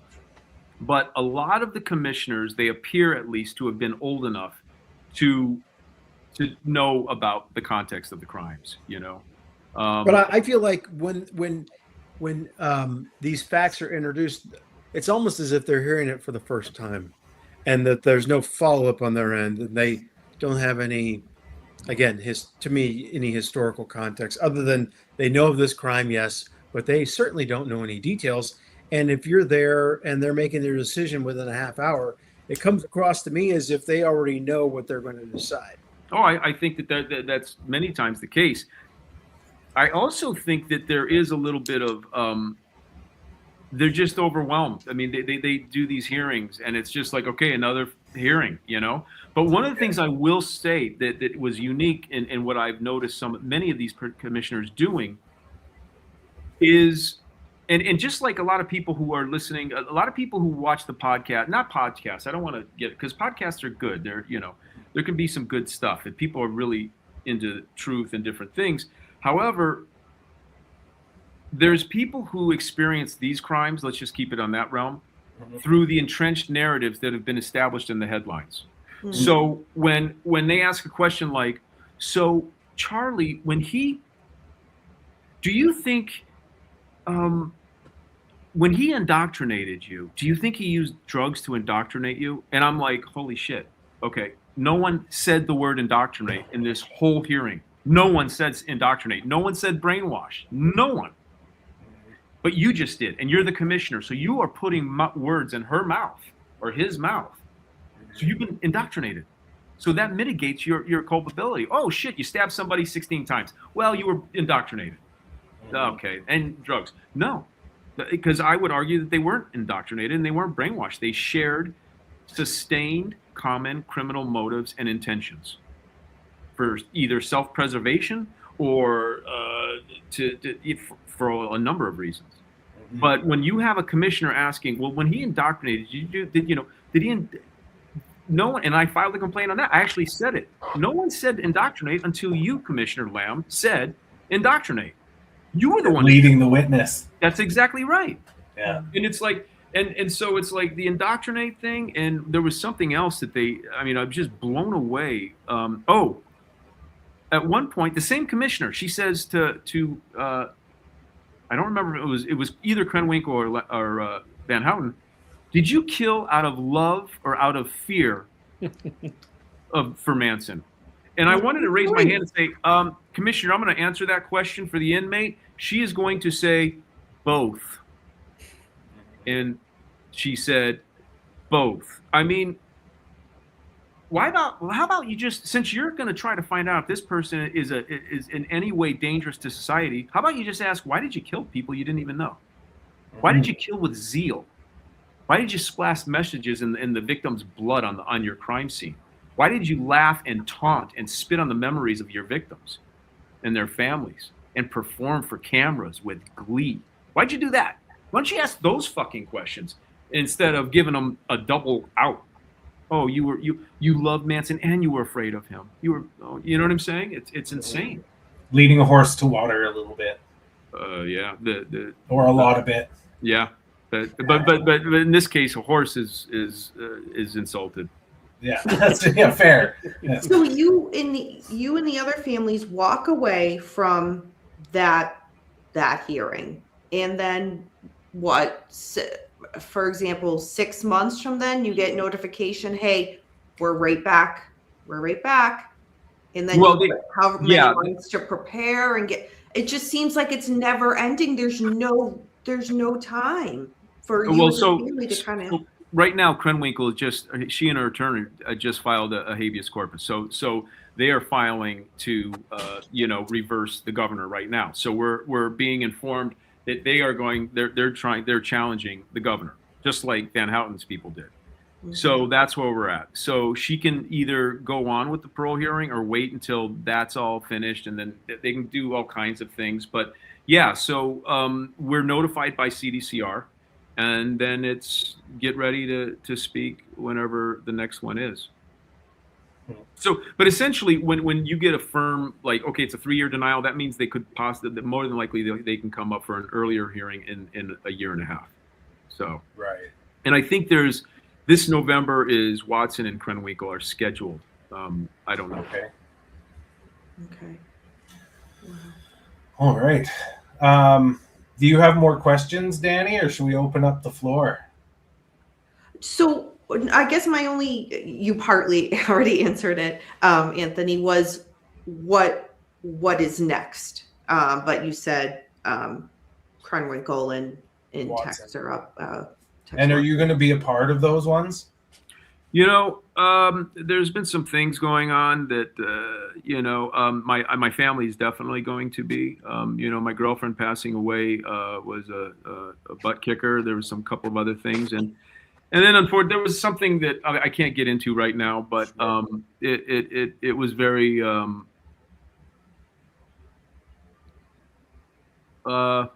messy, off-putting. Well, off-putting is one, but it was unprofessional, something that happened. Right. And it actually was a little surprising, almost like friendly fire. And I'm not going to get into anything. But once something happens once you see something is beneath you, I'll leave it at that. Yeah. Mm-hmm. No, for sure. Okay. Yeah. So if anybody has any questions for Anthony or Marshall, definitely get those in the chat, and we'll get those asked for you guys. And if anybody's watching that doesn't have the chat going or doesn't want to ask in chat and has our DMs, I'll make sure that I'm looking at the right one. And if you want to send messages that way, we can also read questions that way. Thank you, Paul. All right, we have two that have come in. Bert, Anthony Marshall, is it true a film or documentary about Joe Torrenueva is in the works and that you are directing? Yeah, that was started a while ago, and because it's independently being funded and produced, it definitely has its challenges. And for anyone who knows, with Jay's film, which it was definitely a labor of love, and it also took about forget the research, like about 15 years to get completed. So it's right. That's the nature of the business, Mm-hmm. Yeah. So basically, it was a get rich quick scheme. Like. You heard it here first. Yeah. Okay, cool. So Zach asks, Anthony, did you ever meet Tex Watson or Charles Manson in person? And if so, what was the effect? Yeah. I've seen, well, yes, we've been in the same room, Charles Watson and I, several times, many times. And it is surreal to be in a room that is a very controlled environment with somebody who had, so violently killed your flesh and blood. And there's all kinds of things that kind of run through your head. It's so surreal, though. But, kind of going back to our initial talking about the parole hearings, when I said to Susan Atkins, to the parole board, I'm not here for Susan Atkins, I'm here for Jay Sebring. That's my focus, to try to speak and live up to who Jay deserves in his memory, and for justice, and for all the victims. And so it really, and maybe it's always kind of been that way. It's like the memory of Jay grounds me and my family, and justice. That is why I'm there. And that is what I'm focused on. And it's always been like that, but even the more you do it, the more it's like that. Now I do, and Marshall is very aware of this as well in our journey with, and it's in the book, the letters that Mr. Watson and I exchanged. And I did notice, and Marshall will say, as we both are committed to, being fair. And I will say that in the years, several years ago, I forget the years, but when I reached out to him about learning what Jay did in the last moments of his life for the film, I found him to lack any kind of self-awareness and insight into what was going on. And I was like kind of shocked, and then he declined to be interviewed. And so then I started doing massive research at the DA's office, and I found everything. I mean, the definitive, like from the people who were in the room, and it was corroborated by all three people. So, and that was really what I needed to know. And he reached out again, but it was like several months before, or like 6 months before a parole hearing. And the timing was very suspicious on that. Sure. So I didn't even get into it, but I have to say, even with the questions that have come up with the book and with all the people whispering about how there's something more and more connections between the victims and the killers, I wanted no rock, I wanted no stone unturned, and I know Marshall did too. So I reached out and I found the correspondence with Charles Watson this time to be void of any lack of self-awareness and kind of clueless. He seemed to be very sincere, forthright, and truthful. And I have to, that's just what happened. And that I saw a different person. And in the parole hearings, somebody, we also address in the book, and he asked for forgiveness. And I think that that's a fair thing. But as I had responded to him, that, the only people who can grant forgiveness are the direct victims. And until they do. I mean, when you kill people, that's one of the consequences of it. Yeah. And so for me to even consider forgiveness is moot and self-serving for me. And some people want to talk. I mean, but he and that doesn't, like I said, that change was, I acknowledge that, and yet I still believe he should remain in prison because of the profundity of the crimes. Sure. Wait, and then Manson, I was actually. I got an account. You got to pay for an account. You get it through the CDCR. I think the minimum's $200 or something. So I did that, and I was trying to. Again, I was sick of all the silly. The Martians are killing. We're behind these killings, and that's silly and insipid. And so I knew he was going to do the gobbledygook thing. But so anyway, I kept trying to contact him, and I was at dinner with a lot of friends and very close people. It was actually in Vegas and some family, and a collect call from, I don't remember if they said CD something, and oh no, it said Charlie, and I was like, oh shit, this is not good timing, and I said. And so what I did was I had on my phone, I had a landline with a speaker and all that. And I had a camera set up, but I was out of town. So I was going to just kind of somehow film it with it. And I told him, I said, first of all, I said, this is a really bad time and I can't really get away, but I'll be back in LA, whenever. And he says, you got to fix that phone, man. And I was like, yeah, okay. But we got to, I got to get to California. And then we tried to talk again and reconnoiter, and it never happened. And so after a while, I just canceled the thing. So those are the only things, and the women, of course, in person, so at the parole hearings, I should say. Sure. Yeah. And then I think we talked about this in one of the other ones, but just to reiterate, you guys never bothered going to Manson's because you didn't think that he wanted to get out. Like he didn't have any real. There wasn't any point putting yourselves through it. Because he died before we started the book, I believe. Oh no, I mean for the parole hearing. Yeah, gotcha. Yeah. Paul was mentioning that because Manson was up for parole several times, many times actually, and our family absolutely never went to the parole hearings because there wasn't even a possibility, and that wasn't just our opinion, because our opinion is always going to be very informed. You know what I'm saying? It's not, and so we would ask. I would ask, the DAs and Steve K, Pat Secura, and Donna Leibowitz were extraordinary. I'm sorry that we're still not working with them, but they would always be very candid and honest, and there was no way in hell he was ever getting out. I mean, he would throw urine at the guards. He did so many things, and frankly, I think it was out of self-preservation. I think he would have had his neck snapped as soon as sure. Yeah, he got set on fire while he was in prison. Yeah. It was no picnic. So that's why him being an agent of something, they sure didn't give him much in the way of compensation, for being an agent. Yeah, exactly. Did you guys ever read the Prison Guard's book? No, I haven't.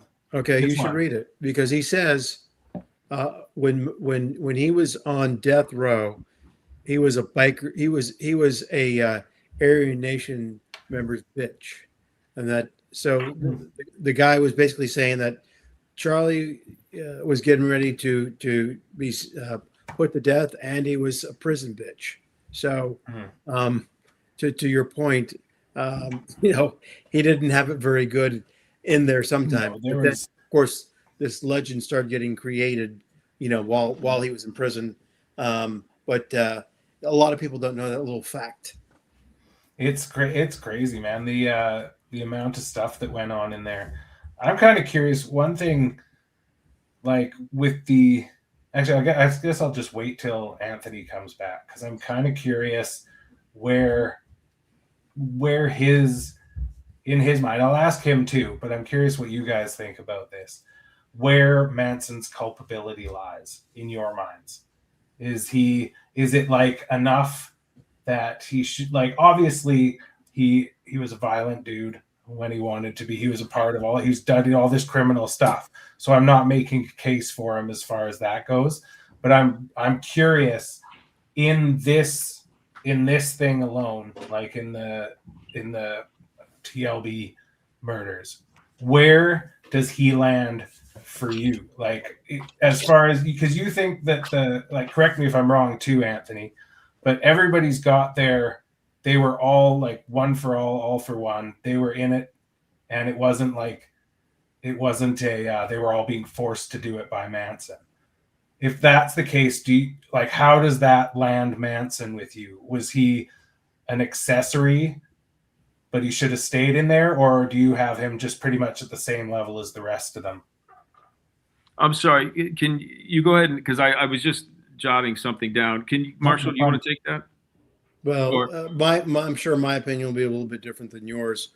I think he obviously ordered them to go do it, so he certainly has some culpability. But the strange thing to me is that, when put on trial, he and in subsequent parole hearings, he wanted to take all that attention to himself. So a lot of that was brought on himself, all because I personally think that he wanted to stay in prison. But certainly he has culpability. The question is what is the legal culpability? Although I think that Anthony will probably answer that a lot better than I could. Yeah. So I'm sorry, I didn't hear the whole question. So does it have something to do with because he didn't actually, have this? It's more just like for you, because you have your way of looking at the perpetrators and everything that happened.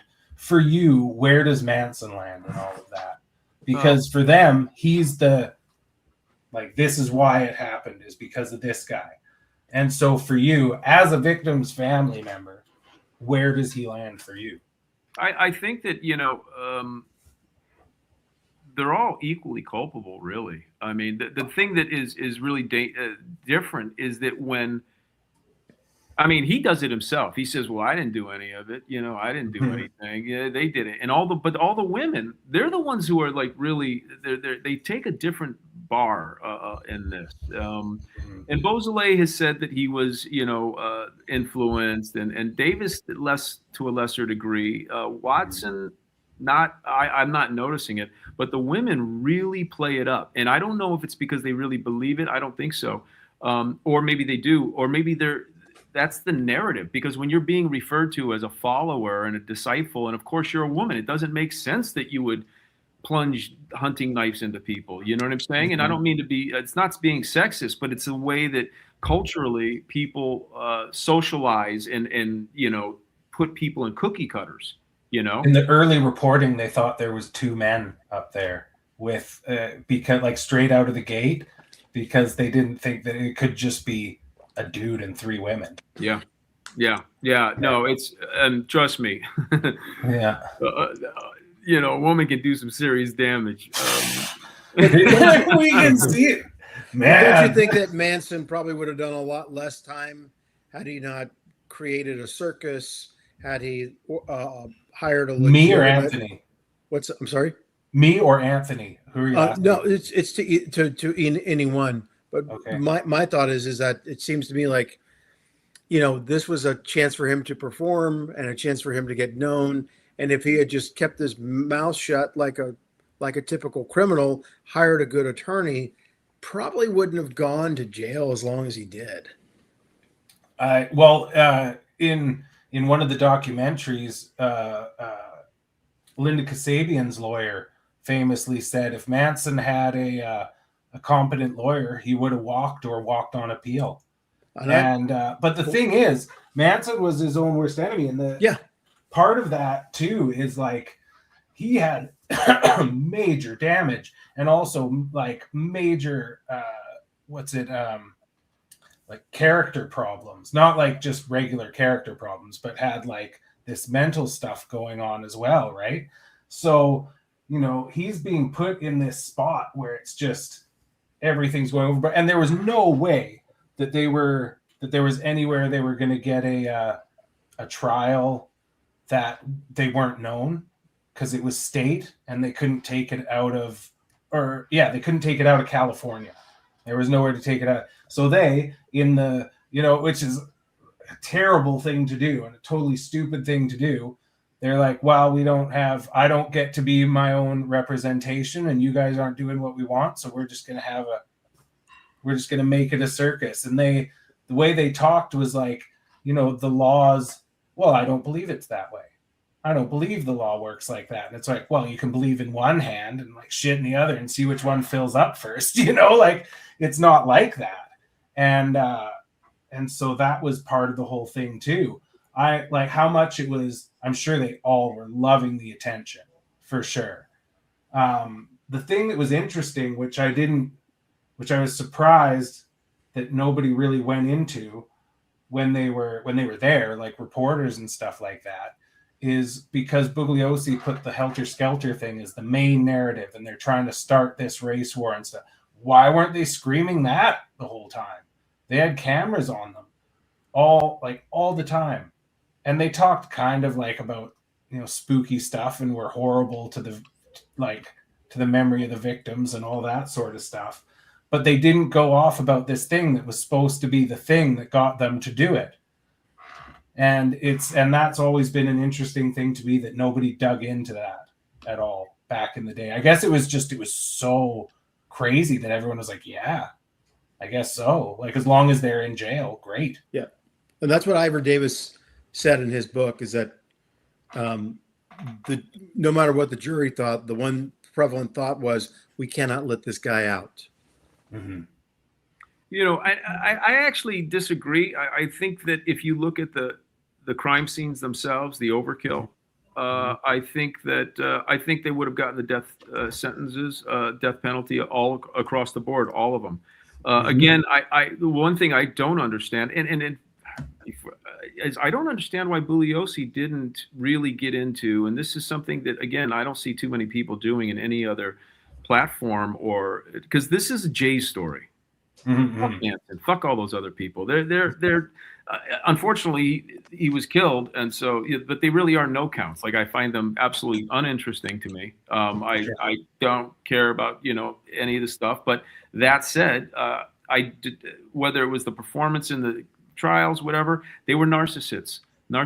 They wouldn't talk about what motives were. They just loved being in the spotlight, and but they were truly diabolical. And if they weren't from birth, they became that. And so I just don't understand why Bugliosi didn't do what we did in the book, and that is show the pronged, the onion layered of all the different crime or motives that they had.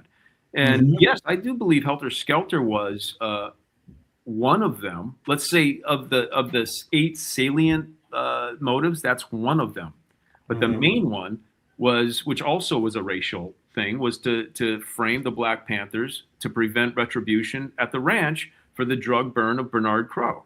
And it's that simple. That was the thing that really ignited everything. And then you had all these other motives that came into play. Well, the Bobby thing, right? He started the thing, and then the 2 copycats. Yeah, absolutely. Right after he was busted. That's right. And what blows my mind is but a lot of people don't talk about that at all. And I think that the book is the first to really give that layered. And if you look at it from that motive, again, forget the narratives of it's a hippie cult, and I think for someone to hear me say that, go, that's crazy. No, it actually makes total sense. If you look at their actions, if you look at their crimes and their actions totally, and how they link and how they're connected, it's definitely a crime gang, much more than a hippie cult.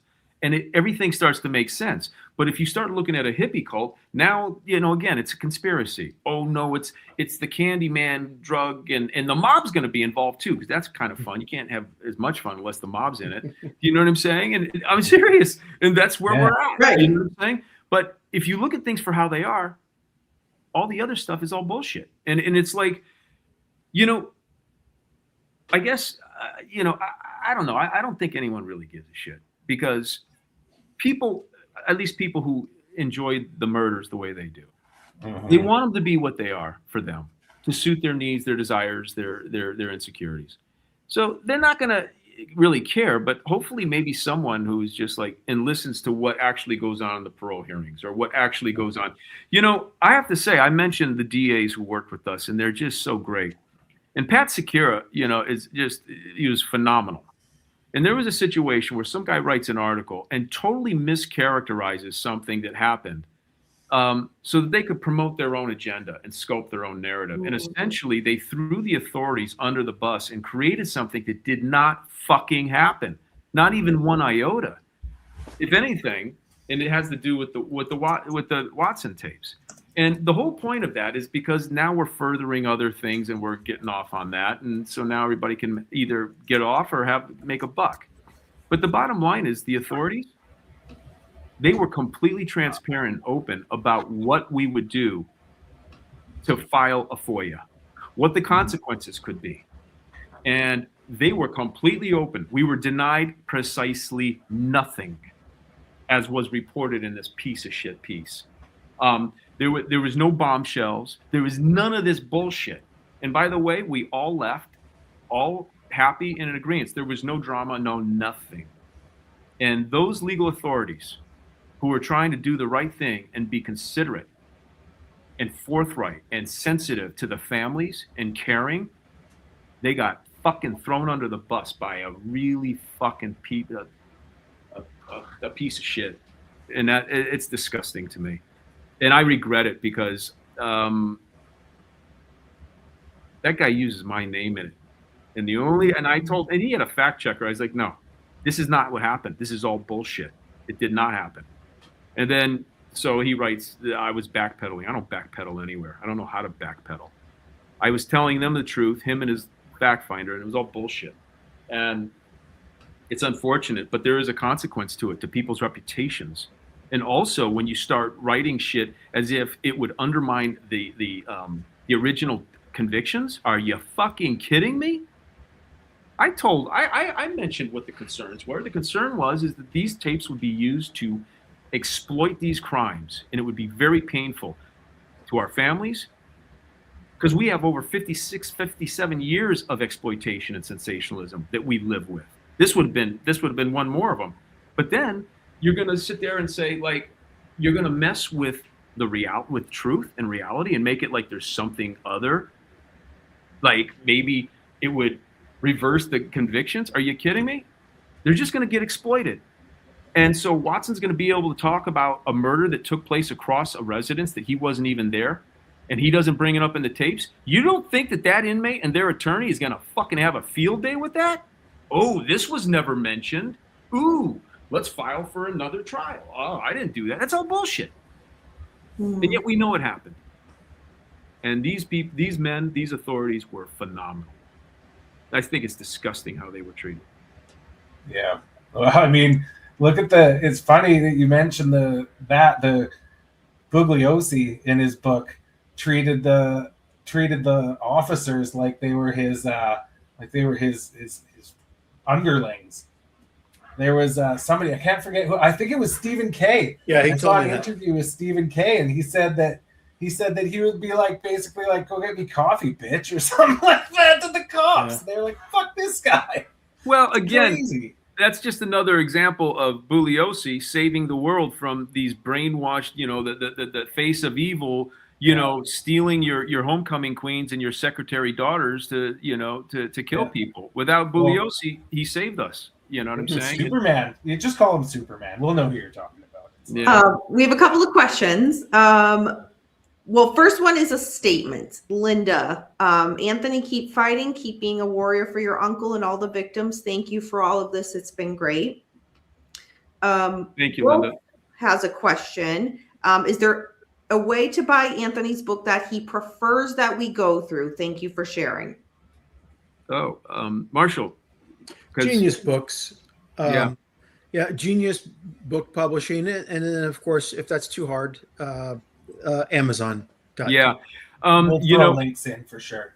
What's interesting is through Genius also, the book has we and I know Marshall feels the same way, and we talked about this, but Stephen Booth and Leah, they work together, and they're phenomenal in what they have done. And So the recent edition, because there was a couple of things to fine tune, but the newer ones at Genius, definitely they have photos that are in color. I mean, they're really, it's an astounding, the layout, the definition, and the color is very impressive. I'm very proud of them, as well as Marshall.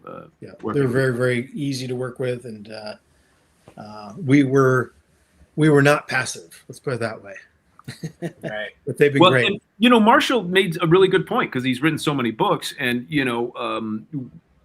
we were talking about different things, and with with the publisher. Oh, thank you, Danny, for putting that up there. Yeah, it's great. But there's a lot to put in this book, and Jay's. It's really, you can't veer off of it's Jay's life, death, and legacy.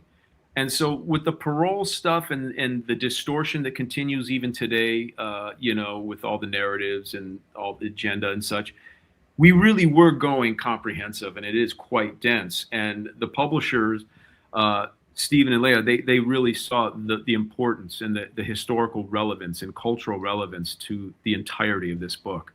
And I think that other publishers might have been wanting a cookie cutout, well, let's cut 120 pages out or something. More than that. Yeah. About half.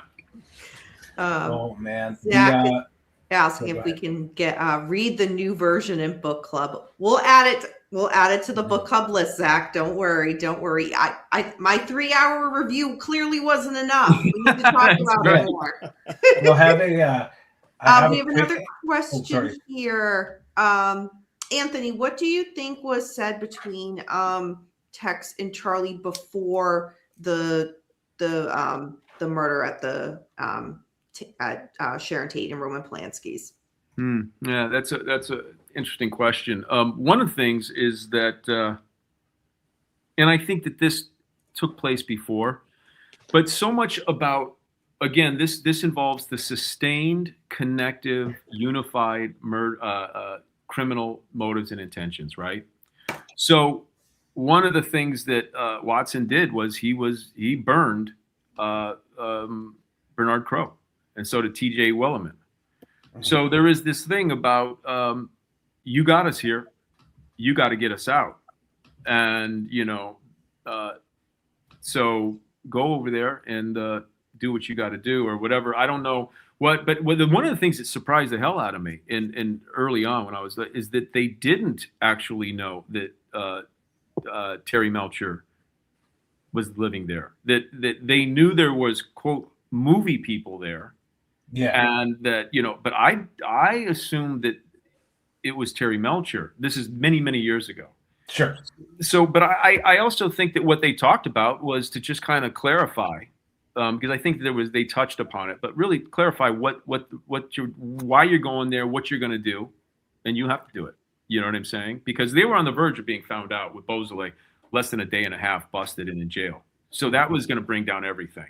And the fact that Bernard Crowe is coming after them with all the Panthers to wipe out everybody at the ranch, which is what they thought and what was transpired in the phone conversation when Crowe called the ranch.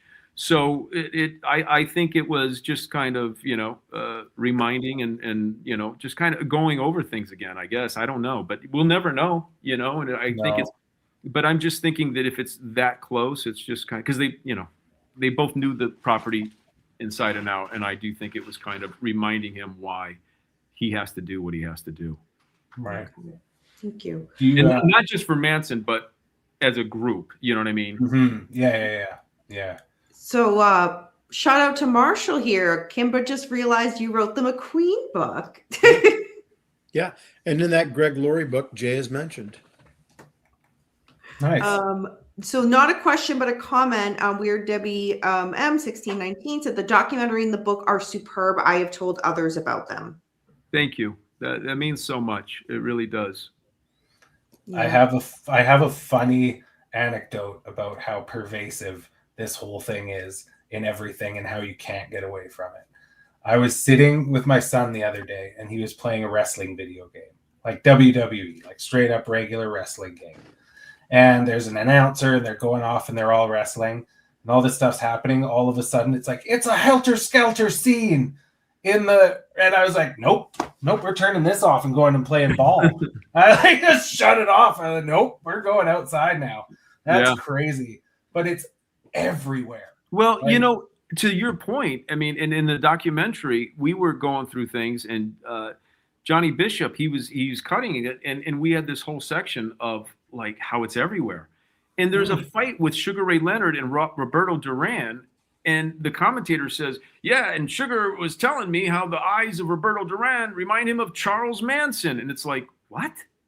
Everything. Yeah. It's there's like, a woman that was like the female Charles Manson, and Piers Morgan was interviewing her, and like all sorts of stuff. Like, it's so crazy. Anywhere. There's nowhere to get away from it. You're going to listen to like a folk song from a kid's show and it'll come up somehow. Like, there's nowhere to get away from it. You know, I guess what's interesting, and I think it's important, because I think of so many other victims who are in the future who are going to go through this. Sadly, you know, I can't help but think of, and I don't think that it's being exploited, but like Nancy Guthrie, and you know what's happened with her, and you know, it's just it's a news cycle that is endless, and I can understand it. People want that, they want her to come home safe, but you know, I think of all the different horrible. I remember something about Natalie Holloway was on, and it was the local news, and you had these 4 pundits. And they were talking about, ooh, this could have been this and this could have been that. And my mom, we were sitting there and waiting for, you know, my dad to come home from work. And the mother was talking, and it was clear that the mother was like, help me find my daughter. And then she kind of, then they dropped, like she was out, and then the other 3 pundits were there. And then they all started laughing about, you know, going here. And they were about going to Aruba or whatever. And they were enjoying themselves. And it was, again, it was entertainment. And my mom said, that poor woman, that poor family. And I was like, fuck, man. And like, it's just, I think about, you know, all of those people. And then, you know, you see about the commoditation of things. And I don't understand. I don't know if you guys have seen this Monster series or whatever the fuck it is. You know, and yeah, if you do something, the production value is phenomenal. And, you know, but you got all these talented people, and you got all these people. And so, wait, you're going to take the paycheck to play this killer. And by the way, you're not going to change the narrative. We're not going to see the victims for as important as the killer. They're just going to be kind of peripheral props in the peddling of this. And I'm like, so I see all these really talented people, very wealthy people, and all this money's being made, and the consequence to the victims' families and to the memory of the victims so fucking putrid that on one Halloween, because of this series, the #1 Halloween costume that was being bought was a Jeffrey Dahmer costume. That is fucking diabolical. And so my point is, and again, if we're talking about this, let's talk about it. And it's like, what are you guys doing who have millions of dollars, billions of dollars, studios? What are you actors who have no, oh yeah, you're going to do Ted Bundy? Why are you doing the Ted Bundy story? And it's like, ooh, because we wanted to see the thing. Yeah, you're going to fucking justify why you're doing it, but there's no reason for you to do it. Now, especially again, right? Like it's those, especially again, there's so many repetitions. There's multiple shows. And like, you know, I was guilty as anyone for over the years. It becomes not real because it's a movie, right? Like all this, you realize it's real to a certain extent, but not to the point of like actually feeling it and actually looking at somebody like they're a real person. And I just want to add something. Sure. You know, I'm friends with Ivor Davis, who covered the trial. And he'll say every 6 months, I got another Manson request to do a documentary, 3 this year. So it's just never ending, but it's funny to hear it. And of course, Anthony eventually gets those phone calls too. But Ivor will tell me first thing, like, yeah, there's another man. It's like, well, what nuance can they bring to it? And it's the same old stuff. Yeah, they've waited long enough. Here's and they also tell Anthony the same thing. this time we're going to show from the victim's point of view, but they never do. Right. Yeah, and I actually I get offered less so now because I think what happens is word gets around. Like they're like, yeah, he's not, you know. And initially I was doing like Dateline in 2020 because there was a fight that, you know, I really, first of all, for Jay's story, you know, and Jay's story is out and thankfully. But, you know, then there was also the public awareness of parole hearings and, you know, but now at this point, one of the things that's it's almost like a foregone conclusion with the parole hearings because of the reasons why we just discussed. But one of the other thing is that I started seeing things and then it's the same shit show. You know what I'm saying? And they don't have any regard for anything. And Paul, to your point, it's fascinating and it's delicious because I'm in the business of selling something to you. And if I'm going to show you the truth, you're not going to want to see it. You're not going to want to watch it. So I got to make it interesting. So maybe what we do is we make it sexual. Now that could be fun. Now you're going to enjoy it a little bit more. So let's take the brutality of something, but we're going to sexualize it. Or we're going to give it great production value. And we're going to do all these different things. And it's, you know, I just hope that some people, if they see that film, I think that John Benet Ramsey wrote a book and, you know, finally he put real pictures, not finally on his part, but finally on a media platform. They're just pictures of John Benet Ramsey. John Benet Ramsey? John Ramsey. Father, yeah. But she's not in a tiara. She's not like, you know, in these weird poses. Right. And you know, and he made sense. I heard him speak and say that, you know, that when his wife was diagnosed with terminal cancer, that her days were numbered. And this was a way for both she and her daughter to share something special, celebratory. So I don't get pageants, but I don't judge them. You know, millions of people do them.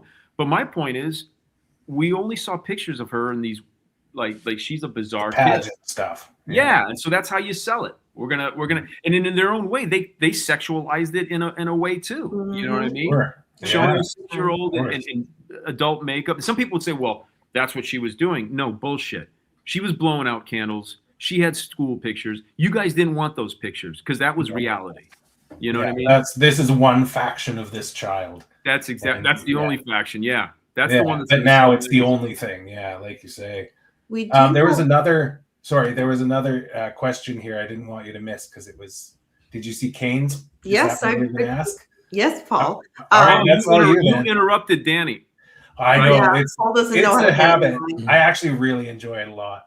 Let's go. Oh, it's such a shame. No, just kidding. I'm not. Yeah. All right, Kane. Yes, I'm very interested in Kane's question too. What do you think of Linda Kasabian? Should I take? You want me to take that? Yeah. I don't have any opinion of her really. Other than I'll say this, I saw an interview with her with Bugliosi. I want to say, was it 10 years ago? She was wearing sunglasses and a wig. With Larry you guys know what I'm talking about? Yeah. And her face looked hollowed out, and I know that look. It's from drinking. So and drugs, yeah. Probably. Go ahead. It's just one of those things where I felt bad for her because, again, this was something that chased her for decades, and this is how she ends up, and she probably ended up living in a trailer. You know, that was just kind of my takeaway from that I did feel bad for her. I think that with her, I mean, she was part of that group. She shared those motives that we were talking about, and she was driving and doing things. But the context, it also, sometimes you got to make a deal with the devil to get convictions. And she didn't plunge a knife into anyone. She didn't, pull a trigger. She didn't. But I'll give you another context. So in research of different things, and it came to my attention, the murder of Jason Sweeney. He was a teenager in Pennsylvania, and he was killed by other teenagers. I think 3 boys and a girl. Yeah. And he was lured. Yeah. And so he was, and I've always mentioned this at the parole hearings because it's part of the Manson family legacy that is so destructive. And this was in the 2000s.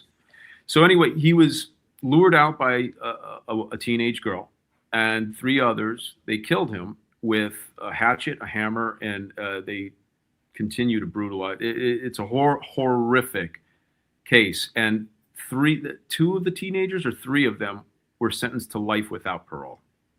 So we interviewed Jude Conroy, and we were talking about all of this. And I said, you know, that woman was horrible. And how much time did she do? And he told me what the time was. I don't know offhand. Mm-hmm. I said, that's an ass kicker, man. And he goes, yes. And he was talking about how it was really difficult, but he said the same words. Sometimes to get that conviction, you got to make a deal with the devil. And it's maybe the lesser of devils. And she did do time, but so, she didn't, Kasabian didn't get any time. I can see where people would say she should have done some time. Yeah, mm-hmm. Maybe. But, the people who actually committed the crimes and were responsible for the crimes, who either organized or were talking about them or planned or, participated. Yeah, they actually did it, Yeah. So, but. We have a question here from Kimba. Does Anthony ever speak with Deborah Tate? Sure. Not a lot. We've talked for several years, for decades. But all the parole hearings, all the families, reconnoiter and we talk. And I have to say that I am very honored to have met the family members. Bree Tate Ford. Recently, I read her statement and at her request, and I was honored to do that. But Deborah, Kay Himman Martley, Shelley Pickford, Tony LaMontagne, who is Lino and Rosemary, or Lino's grandson, Lou Smaldino, John DeSantis, Angela Smaldino. I'm trying to think that. I've talked with so many of the victims' family members, and I really am honored to stand side by side with them to fight for justice and for the memories of our loved ones. And there's also others that I've spoken to privately who join in the fight, either that they share with me, Janet Parent, Greg Parent. I've spoken with some of the Folger family. That's something I take very seriously, and I've been honored to stand in that fight for justice with them. If anybody has any last minute questions, get them in now. While that's happening, so Marshall and Anthony, in the past 3 parts that we've had you on here, we've talked about a lot of Jay, his story, his background, the killings, and then, the aftermath for you and your family. I know this is good. Again, I didn't talk about much during my 3-hour review of the book, but what do you want, whether it's related to tonight's topic or one that we talked about and, when you guys were before, maybe something we didn't get to, what is something that you want my audience here to take away from the work that you guys put into making sure Jay's story is heard? Marshall, you take that first, and if you want. Well, just based on what I have seen and read and experienced through these blogs, is that Jay was, a victim, and again, we want to show him as a person who created this industry. You talk about iconic. What was the figures at $100 billion a year, the hair industry? So he created something so huge. Again, I've done books on many icons, Steve McQueen, Johnny Cash, Pete Maravich, but none of them can lay claim to the fact that they have not only started an industry, but an industry that changed pop culture, changed history, changed the look of cinema. There's so much of him that people don't know because he was just written off as a victim. And I'll leave it there. But for Anthony, it's so much more. But that's Sure. the reason why I wanted to do the book, was just to tell that story, to let people know that he was much more. As Anthony put it succinctly, that was just the last 10 minutes of Jay's life. He had this whole other life before, and people deserve to know that story if they're curious and they want to know, and they want to hear that story. So that was my motivation. That's what I want people to come away with.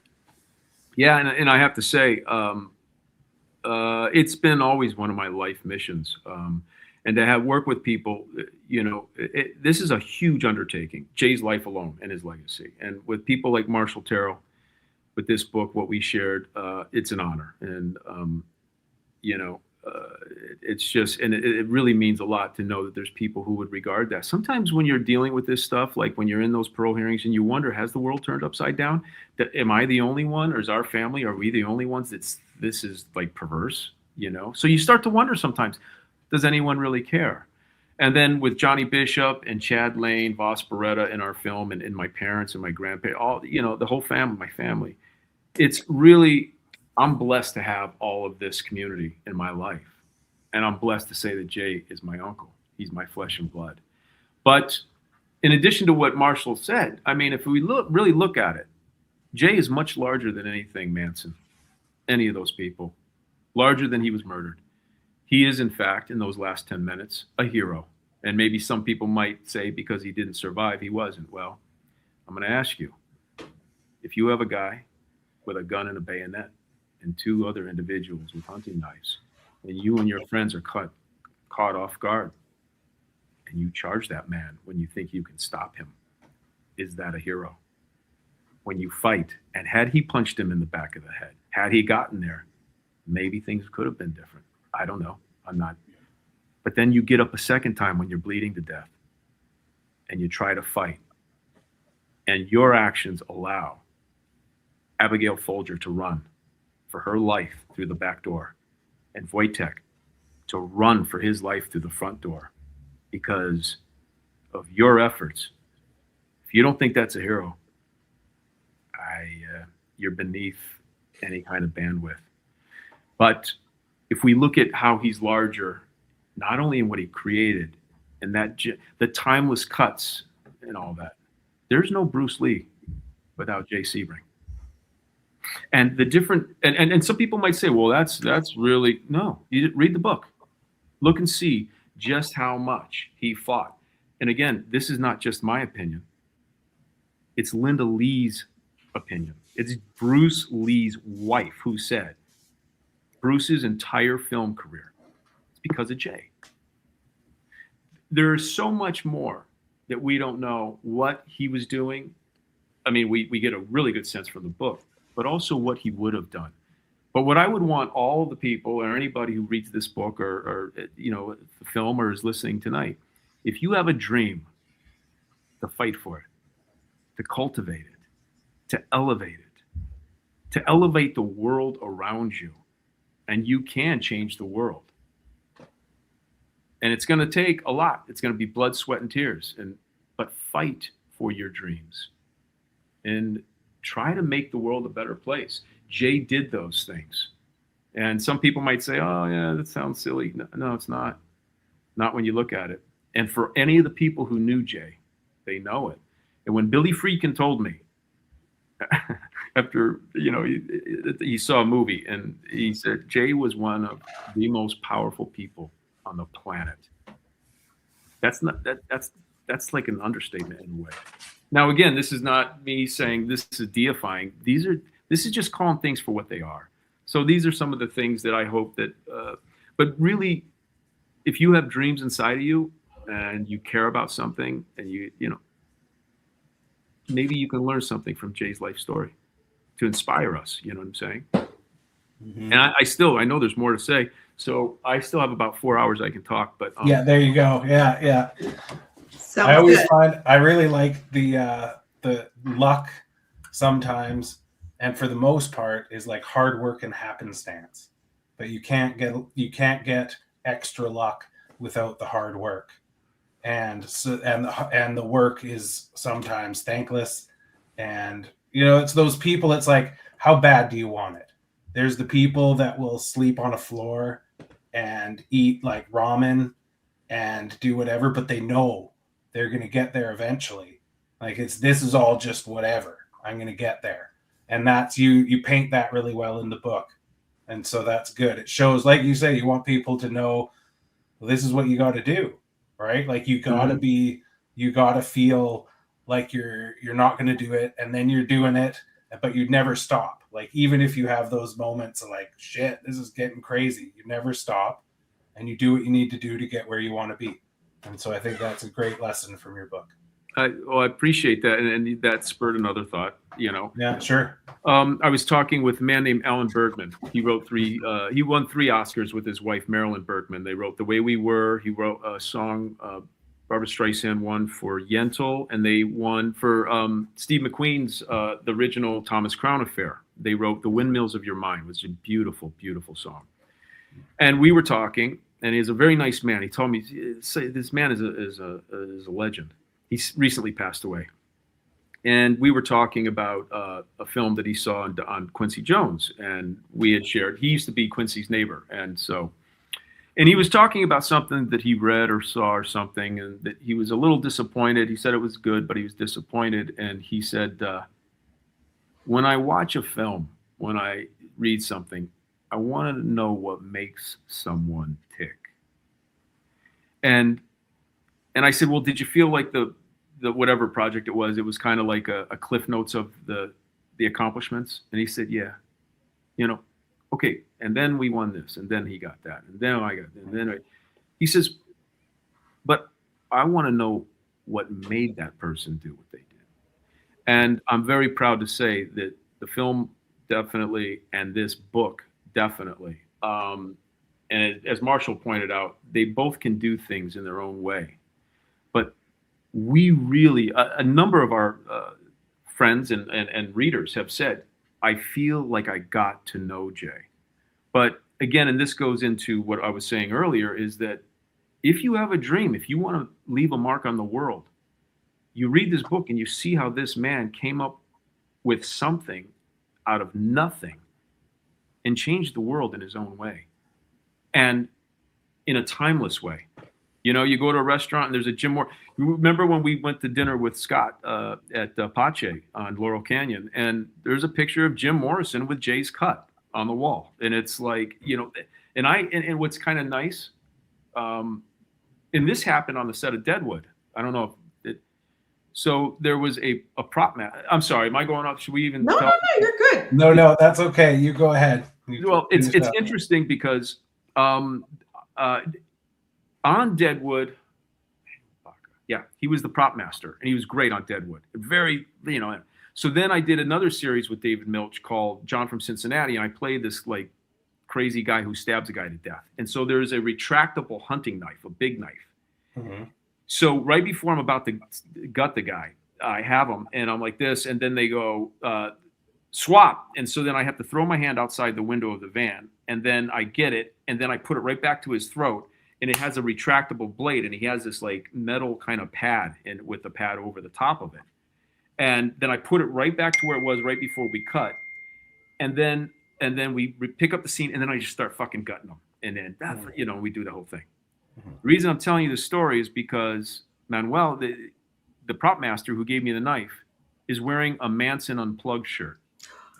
And I'm like, are you fucking kidding me? Like, I'm going to work here, and a guy that I really respected on Deadwood, and now he's like, and he knows who you are. I don't think so. No, I don't think he did. Oh, okay. Because I talked to a producer, a dear friend of mine, also on the set, and we had dinner. I don't know if it was that night or later. And I was like, yeah, so and so, he was wearing a Manson Unplugged shirt, and she was like, what the fuck? And I was like, yeah, and So I don't know that I don't think he knew, honestly. And again, that's not something you don't want to be on a set and be like, oh yeah, the Manson, that kid, he was, Yeah. I hate that. I don't want. No. So, but every time I had to like look at that shirt, and I kind of want to pull him aside, but I also knew that now, man, he might be telling other crew, oh fuck, man, did you know? It opens it up. Did you know Anthony? He's Sebring. He's and now it's like now you're like a freak at the carnival. You know what I'm saying? People, oh, that's a fucking freak. Your story clout all of a sudden. Yeah, people can be like, I was in a show with Jay Sebring's nephew. well, but they're talking about Manson, and this is something you don't want to be associated with. It's despicable. It's way below you. Mm-hmm. But anyway, the reason I'm telling you this story, and I said to my dear friend, I said, don't say anything. I'm done, and I'm cool with it. I'm not cool with it, but it doesn't affect me. It's just kind of weird. Like, who would wear that? Especially somebody who's intelligent and likable and talented at their job. But you know what's interesting? Mm-hmm. One of the electricians was walking around, and this was the same exact day, later in the day, and they were moving the camera. They had to reset up a shot, and it was an electrician, and he had the Jim Morrison picture on his shirt. It was the famous cut. Yeah. His arms are out like this with no shirt on, and he's got the cut. And I was like, I like that. That's a little punch back. You know what I mean? Yeah, that's nice. Yeah. I think with some of these things that people are realizing, and I do think in some ways Jay's story will outlast the other stuff. Mm-hmm. I know I've said it before when I, doing the review and having you guys on. I mean, just thank you both, Marshall and Anthony, especially you and your family, for being so open and raw and vulnerable and sharing so much of Jay and his life, so that the readers and those who really want to know now have the opportunity to do so. And your family, I mean, they kept everything, and to see so many of those things in the book, it's an honor, and it's incredible to be able to see those things. Thank you. It's nice to have that perspective. It's different than you normally get. So it's nice. It humanizes everything. Yeah. Well, it's very surreal to see those things, and then to see a letter that your mother wrote to her oldest brother while he's on a destroyer in Korea.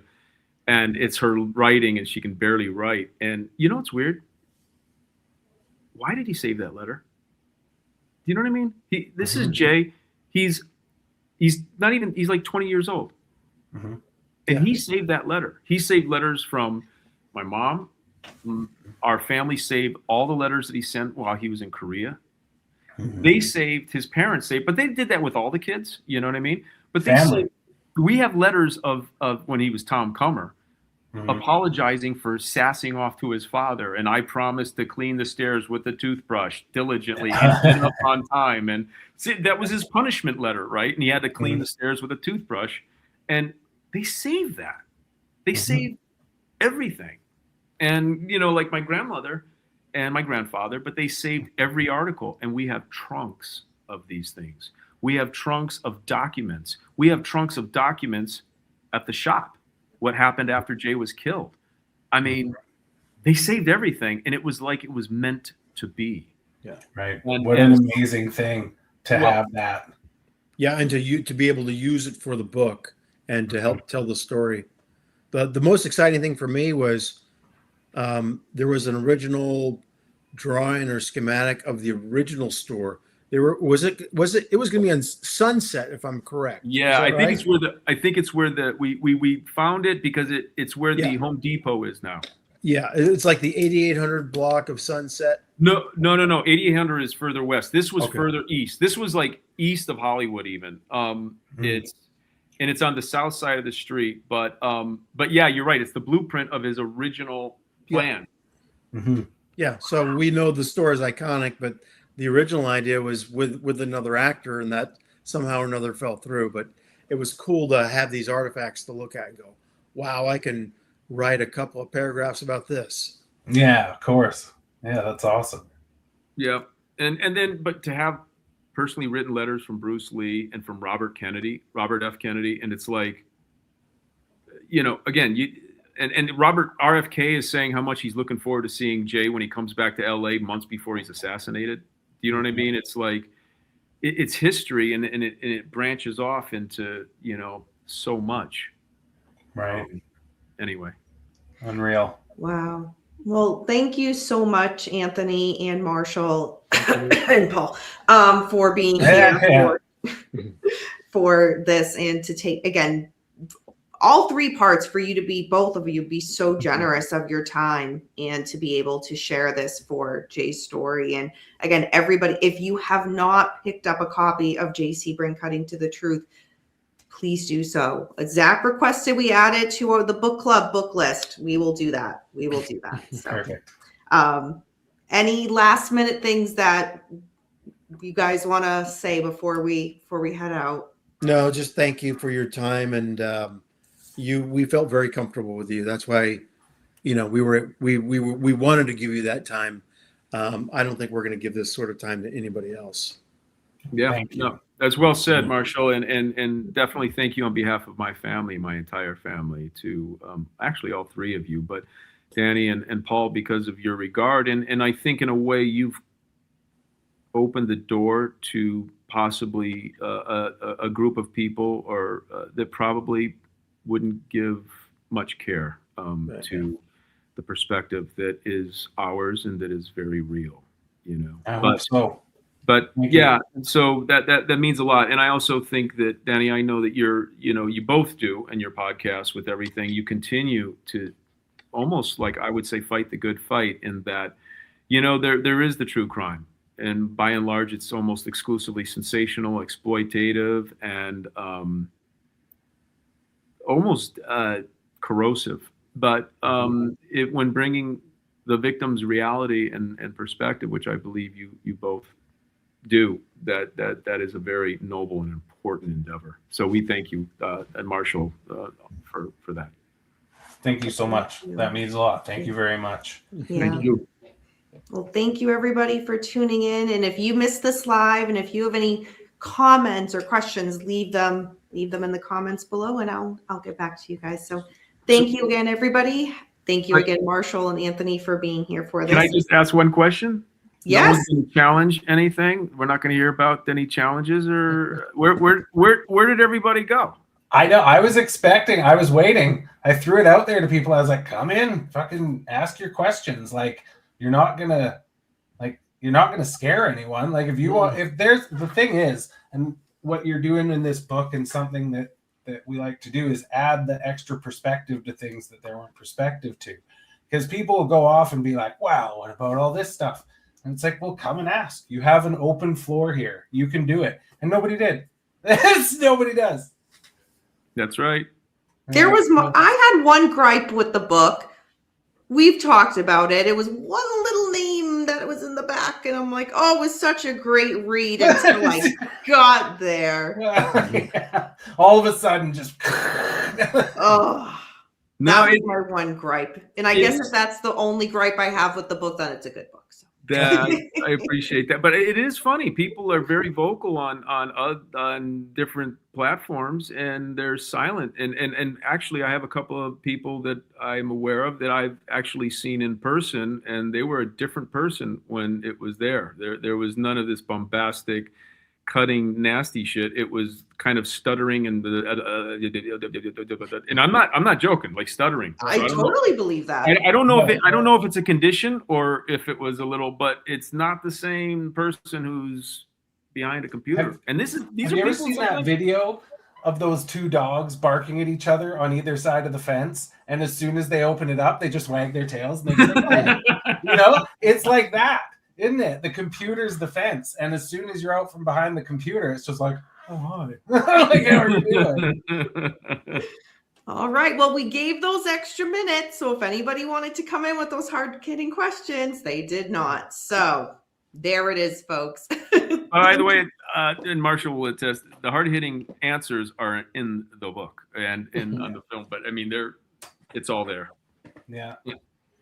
There it is, folks. Enjoy the rest of your evening, everybody, and I will see you later this week. Bye, everyone.